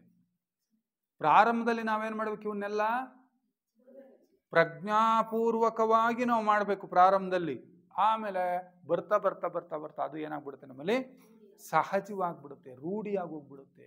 ಈಗ ನಾವು ನಮ್ಮ ಒಳ್ಳೆ ಭಾವನೆಗಳನ್ನು ನಾವು ಸ್ವಲ್ಪ ಪ್ರಯತ್ನಪೂರ್ವಕವಾಗಿ ಮತ್ತು ಪ್ರಜ್ಞಾಪೂರ್ವಕವಾಗಿ ನಾವು ನಮ್ಮ ಕಾಮದೇಹಕ್ಕೆ ಫೀಡ್ ಮಾಡ್ತಾ ಮಾಡ್ತಾ ಹೋಗ್ಬಿಟ್ರೆ, ಆ ಕಾಮದೇಹದಲ್ಲಿ ಒಳ್ಳೆಯ ಪರಮಾಣುಗಳೇ ಅಲ್ಲಿ ಸೇರ್ಕೊಂಡ್ಬಿಟ್ರೆ, ಇನ್ನು ನೆಕ್ಸ್ಟು ಹೊರಗಡೆ ಆ ಕಾಮಲೋಕದಲ್ಲಿ ಒರಟು ಅಣುಗಳು ಇದ್ರೂ ಕೂಡ ನಮ್ಮ ಕಾಮದೇಹ ಅದ್ರ ಜೊತೆಲಿ ಯಾವ ಒಂದು ಸ್ಪಂದನವನ್ನು ಕೂಡ ಉಂಟು ಮಾಡೋದಿಲ್ಲ. ಎಷ್ಟು ಸುಲಭ ನೋಡಿ. ನೀವೇನು ಅದ್ರ ಜೊತೆಲಿ ಹೋರಾಟ ಮಾಡಬೇಕಾಗಿಲ್ಲ, ಕಾಮದೇಹದ ಜೊತೆಯಲ್ಲಿ ಹೋರಾಟ ಮಾಡಬೇಕಾಗಿಲ್ಲ. ನಾವು ಪ್ರಜ್ಞಾವತ್ತಾಗಿ ಮತ್ತು ಪ್ರಯತ್ನಪೂರ್ವಕವಾಗಿ ಸದ್ಭಾವನೆಗಳನ್ನು ಅದಕ್ಕೆ ಫೀಡ್ ಮಾಡ್ತಾ ಹೋಗ್ಬಿಟ್ರೆ ಅವು ಉಳಿದವು ಅಲ್ಲಿಂದ ಹೊರಟೋಗ್ತಾ ಇರೋದು. ಈಗ ನೋಡಿ, ಒಂದು ಎಕ್ಸ್ಪೆರಿಮೆಂಟ್. ಇಲ್ಲಿ ನಾನು ಒಂದು ಲೋಟದಲ್ಲಿ, ಆ ಲೋಟದ ತುಂಬ ಇಂಕ್ ಇಟ್ಟಿದ್ದೀನಿ, ಇಂಕ್ ಅಂತ ಇಟ್ಕೊಳ್ಳಿ, ಇಂಕ್ ಇಟ್ಟಿದ್ದೀನಿ. ಒಂದು ಲೋಟ, ಆ ಲೋಟದ ತುಂಬ ಇಂಕ್ ಇದೆ, ಒಂದು ಬ್ಲೂ ಇಂಕ್ ಇದೆ ಅದರಲ್ಲಿ. ಈಗ ನಾನು ನಿಮಗೊಂದು ಇಲ್ಲಿ ಒಂದು ದೊಡ್ಡ ಜಗ್ಗಲ್ಲಿ ಅಥವಾ ಒಂದು ಬಕೆಟ್ನಲ್ಲೋ ಈ ಕಡೆ ಒಂದು ಕಡೆ ನೀರನ್ನು ಇಟ್ಟಿದ್ದೀನಿ. ನಿಮಗೇನು ನಾನು ಹೇಳಿಲ್ಲ, ಏನು ಇನ್ಸ್ಟ್ರಕ್ಷನ್ ಕೊಟ್ಟಿಲ್ಲ. ನಾನು ಒಂದು ನಿಮಗೆ ಹೇಳ್ತಾ ಇರೋದೇನೆಂದರೆ, ನೀವು ಈ ಲೋಟವನ್ನು ಕೈಯಿಂದ ಮುಟ್ಟಂಗಿಲ್ಲ, ನೀವು ಅದನ್ನು ಉರುಳಿಸಂಗಿಲ್ಲ. ಆದರೆ ಅದರಲ್ಲಿರೋ ಇಂಕ್ ಮಾತ್ರ ಖಾಲಿ ಆಗ್ಬೇಕು. ನಾನು ನಿಮ್ಗೆ ಇನ್ನೇನೋ ಕಂಡೀಷನ್ ಹೇಳಿಲ್ಲ. ಕೈಯಿಂದ ಮುಟ್ಟಬಾರ್ದು, ಲೋಟನ ಉರುಳಿಸಬಾರ್ದು, ಅದರಲ್ಲಿರೋ ಇಂಕ್ ಖಾಲಿ ಆಗಬೇಕು. ನಂದು ಕಂಡೀಷನ್ ಇಷ್ಟೇ, ಇಂಕ್ ಖಾಲಿ ಆಗಬೇಕು ಅಂತ ನಾನು ಹೇಳಿದ್ದೀನಿ. ನಾನು ಇನ್ನೂ ನಿಮ್ಗೆ ಯಾವ ಕಂಡೀಷನ್ನು ಹೇಳಿಲ್ಲ. ಹೆಂಗೆ ಖಾಲಿ ಮಾಡ್ತೀರಾ ಹೇಳಿ ನೋಡೋಣ.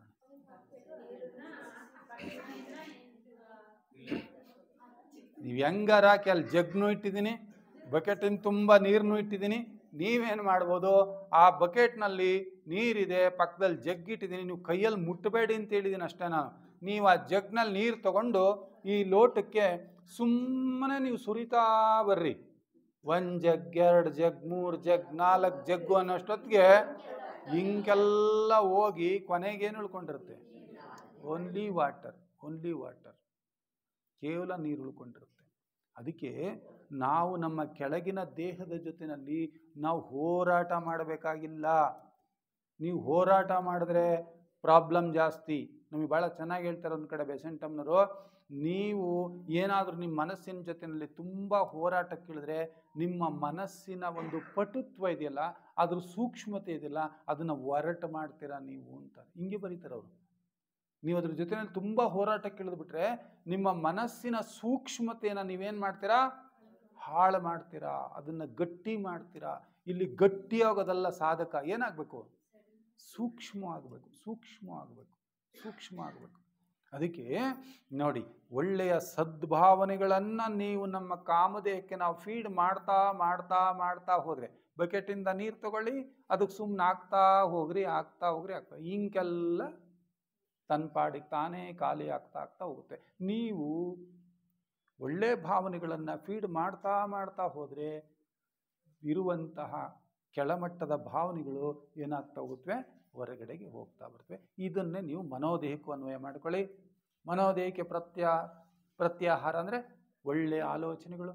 ಅದನ್ನು ಕೂತ್ಕೊಂಡು ಪರಮಾತ್ಮ ಸರ್ವೇ ವೈ ಸುಖಿನಸ್ಸಂತು, ಸರ್ವೇ ವೈ ಸುಖಿನಸ್ಸಂತು, ಇಡೀ ಪ್ರಪಂಚನ ನೆನಪು ಮಾಡಿಕೊಳ್ಳಿ. ಎಲ್ಲರ ದುಃಖ ದೂರವಾಗಲಿ ಪರಮಾತ್ಮ, ಎಲ್ಲರ ನೋವುಗಳು ದೂರವಾಗಲಿ, ಎಲ್ಲರ ಆತ್ಮಶಕ್ತಿ ವಿಕಸಿಸಲಿ ವಿಕಸಿಸಲಿ ವಿಕಸಿಸಲಿ ಅಂತೇಳಿ ನೀವು ಸತ್ಸಂಕಲ್ಪಗಳನ್ನ ಮಾಡ್ತಾ ಮಾಡ್ತಾ ಹೋದರೆ, ಆ ಸತ್ಸಂಕಲ್ಪವನ್ನು ಮಾಡ್ತಾ ಮಾಡ್ತಾ ಮಾಡ್ತಾ ಅಲ್ಲಿ ನಾನು ಸತ್ತೋಗಿದ್ದೀನಿ, ನಾನು ಸತ್ತೋಗಿದ್ದೀನಿ, ಬಟ್ ನಾನು ಎಲ್ಲಿದ್ದೀನಿ? ಎಲ್ಲರಲ್ಲೂ ಇದ್ದೀನಿ, ಸಮಗ್ರ ವಿಶ್ವದ ಒಂದು ಭಾಗ ಆಗಿದ್ದೀನಿ. ನೀವೇನು ನಾನು ಅನ್ನೋದನ್ನ ಕಳ್ಕೋಬೇಕು ಅಂತ ಅಂದ್ಕೊಳ್ತಾ ಇಲ್ಲ. ಪರಮಾತ್ಮ ಎಲ್ಲರಿಗೂ ಒಳ್ಳೇದು ಮಾಡು, ವಿಶ್ವಕ್ಕೆಲ್ಲ ಒಳ್ಳೇದಾಗಲಿ, ವಿಶ್ವಕ್ಕೆಲ್ಲ ಒಳ್ಳೇದಾಗಲಿ, ಒಳ್ಳೇದಾಗಲಿ, ಒಳ್ಳೇದಾಗಲಿ ಅಂತ ನೀವು ವಿಶ್ವವೇ ಆಗೋಗ್ಬಿಟ್ಟಿದ್ದೀರಾ. ಅಲ್ಲಿ ನೀವು ಸತ್ತು ಹೋಗ್ಬಿಟ್ಟಿದ್ದೀರಾ. ಇದು ಪ್ರತ್ಯಾಹಾರ, ಇದು ಪ್ರತ್ಯಾಹಾರ. ಈ ರೀತಿಯಲ್ಲಿ ನಮಗೆ ಸಾಕಷ್ಟು ವಿಧದಲ್ಲಿ ನಮಗೆ ಗುರುಗಳು ನಮ್ಮನ್ನು ತಿದ್ದಬೇಕು ಅಂಥೇಳಿ ಒಂದು ರೀತಿ ಪ್ರಯತ್ನ ಮಾಡ್ತಾ ಇಲ್ವಂಥವ್ರು, ಸಾಕಷ್ಟು ರೀತಿಯಲ್ಲಿ ಅವರು ಪ್ರಯತ್ನ ಮಾಡ್ತಾ ಇದ್ದಾರಂತೆ. ಒಂದು ಗುರುಗಳು ಮತ್ತು ಯೋಗಪಥ ಅನ್ನುವಂಥ ಒಂದು ಗ್ರಂಥದಲ್ಲಿ ಒಂದು ಸಣ್ಣ ಟೈಟಲ್ ಬರುತ್ತೆ, ನೀವು ಹೋಗಿ ಮನೆಗೆ ಹೋಗಿ ಓದ್ರಿ ಅದನ್ನು. ಈಗಿನ ಕಾಲದ ಸುಯೋಗ ಅಂತ ಒಂದು ಸಣ್ಣ ಶೀರ್ಷಿಕೆಡಿನಲ್ಲಿ ಒಂದು ವಿಚಾರ ಬರುತ್ತೆ. ನಾವು ಎಲ್ಲರ ಆಂಬಣ ಏನೋ, ಇವತ್ತಿನ ಕಾಲದಲ್ಲಿ ಒಳ್ಳೆಯರಿಗೆ ಕಾಲ ಇಲ್ಲ ಬಿಡಿ, ಇವತ್ತಿನ ಕಾಲದಲ್ಲಿ ಒಳ್ಳೆಯರಿಗೆ ಕಾಲ ಇಲ್ಲ ಬಿಡಿ. ಇದೊಂದು ಸ್ಲೋಗನ್ ಆಗಿದೆ ನಮ್ಮದು. ನೀವು ಅದನ್ನು ತೆಗೆದು ನೋಡಿ, ನಮಗೆ ಒಂದು ಉತ್ಸಾಹ ಬರುತ್ತೆ. ನಾವು ಏನು ಹಂಗಂದ್ಕೊಳ್ತಾ ಇದ್ದೀವಲ್ಲ, ಇವತ್ತಿನ ಕಾಲದಲ್ಲಿ ಒಳ್ಳೆಯರಿಗೆ ಕಾಲ ಇಲ್ಲ, ಒಳ್ಳೆಯದಕ್ಕೆ ಕಾಲ ಇಲ್ಲ ಅಂತ ಅಂದ್ಕೊಳ್ತಾ ಇದ್ದೀವಲ್ಲ, ಈಗಿನ ಕಾಲದ ಸುಯೋಗ ಏನಿದೆಯಂತೆ ಗೊತ್ತಾ? ಹಿಂದೆಂದಿಗಿಂತಲೂ ಕೂಡ ಗುರುಗಳು ತಮ್ಮ ಅದ್ಭುತವಾದ ಶಕ್ತಿಯನ್ನು ಪ್ರವಹಿಸ್ತಾ ಇದ್ದಾರಂತೆ. ಯಾರು ಸ್ವಲ್ಪ ಓಪನ್ ಅಪ್ ಆದರೆ ನೀವು ಮೊದಲು ಬೆಳೀತಾ ಇದ್ದಕ್ಕಿಂತ ಹೆಚ್ಚು ಬೆಳೆಯುವಂಥ ಅವಕಾಶನ ಈಗ ಒದಗಿಸಿದಾರಂತೆ ಮಾಸ್ಟರ್ಸ್. ನಾವು ಮಾತಿಗೆ ತಪ್ಬೋದು, ಮಹಾತ್ಮರು ತಪ್ತಾರ ನೋಡಿ, ಇವತ್ತಿನ ಕಾಲದ ಸುಯೋಗ. ಅದಕ್ಕೆ ಸೋದರ ಸೋದರಿಯರೇ, ನಮಗಿಂಥ ಒಂದು ಸದಾವಕಾಶ ಸಿಕ್ಕಿದೆ. ನಾವು ಸ್ವಲ್ಪ ನಮ್ಮನ್ನು ನಾವು ತೆರೆಕೊಂಡ್ರೆ ಅದೇ ಪ್ರತ್ಯಾಹಾರ, ಅಲ್ಲಿಂದ ನಾವು ಶಕ್ತಿನ ಪಡ್ಕೋಬೋದು ಅಂತ ಹೇಳ್ತಾ, ನಮ್ಮ ಸೋದರಿಯವರು ಚೊಚ್ಚಲ ಉಪನ್ಯಾಸ ಅಂತ ಹೇಳ್ತಾ ಇದ್ರು. ಆದರೂ ಕೂಡ ಅವ್ರು ನೋಡಿ, ಅವರು ಎಷ್ಟು ಶ್ರದ್ಧೆಯಿಂದ ಅದಷ್ಟನ್ನು ಬರ್ಕೊಂಡು, ಅವ್ರು ಮೊದಲು ನನಗೆ ಬೇಡ, ಯಾಕೆ ಬೇಡ ಅಂತಲೇ ಅಂದಿರ್ತಾರೆ, ಬೇಡ ಅಂದಿರ್ತಾರೆ. ಯಾರು ಇಲ್ಲೇನು ತುಂಬ ನಾವೆಲ್ಲ ಯಾರು, ನಾನು ಇದೇ ಕತೆ ನನ್ನ ಜೀವನದಲ್ಲಿ ನಡೀತು.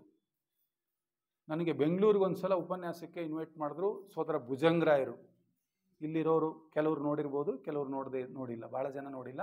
ಭುಜಂಗರಾಯರು ಅಂಥೇಳಿ ಕೋಲಾರದವರು ಒಂದು ಹೈಸ್ಕೂಲ್ ಹೆಡ್ ಮಾಸ್ಟರ್ ಆಗಿದ್ದರು.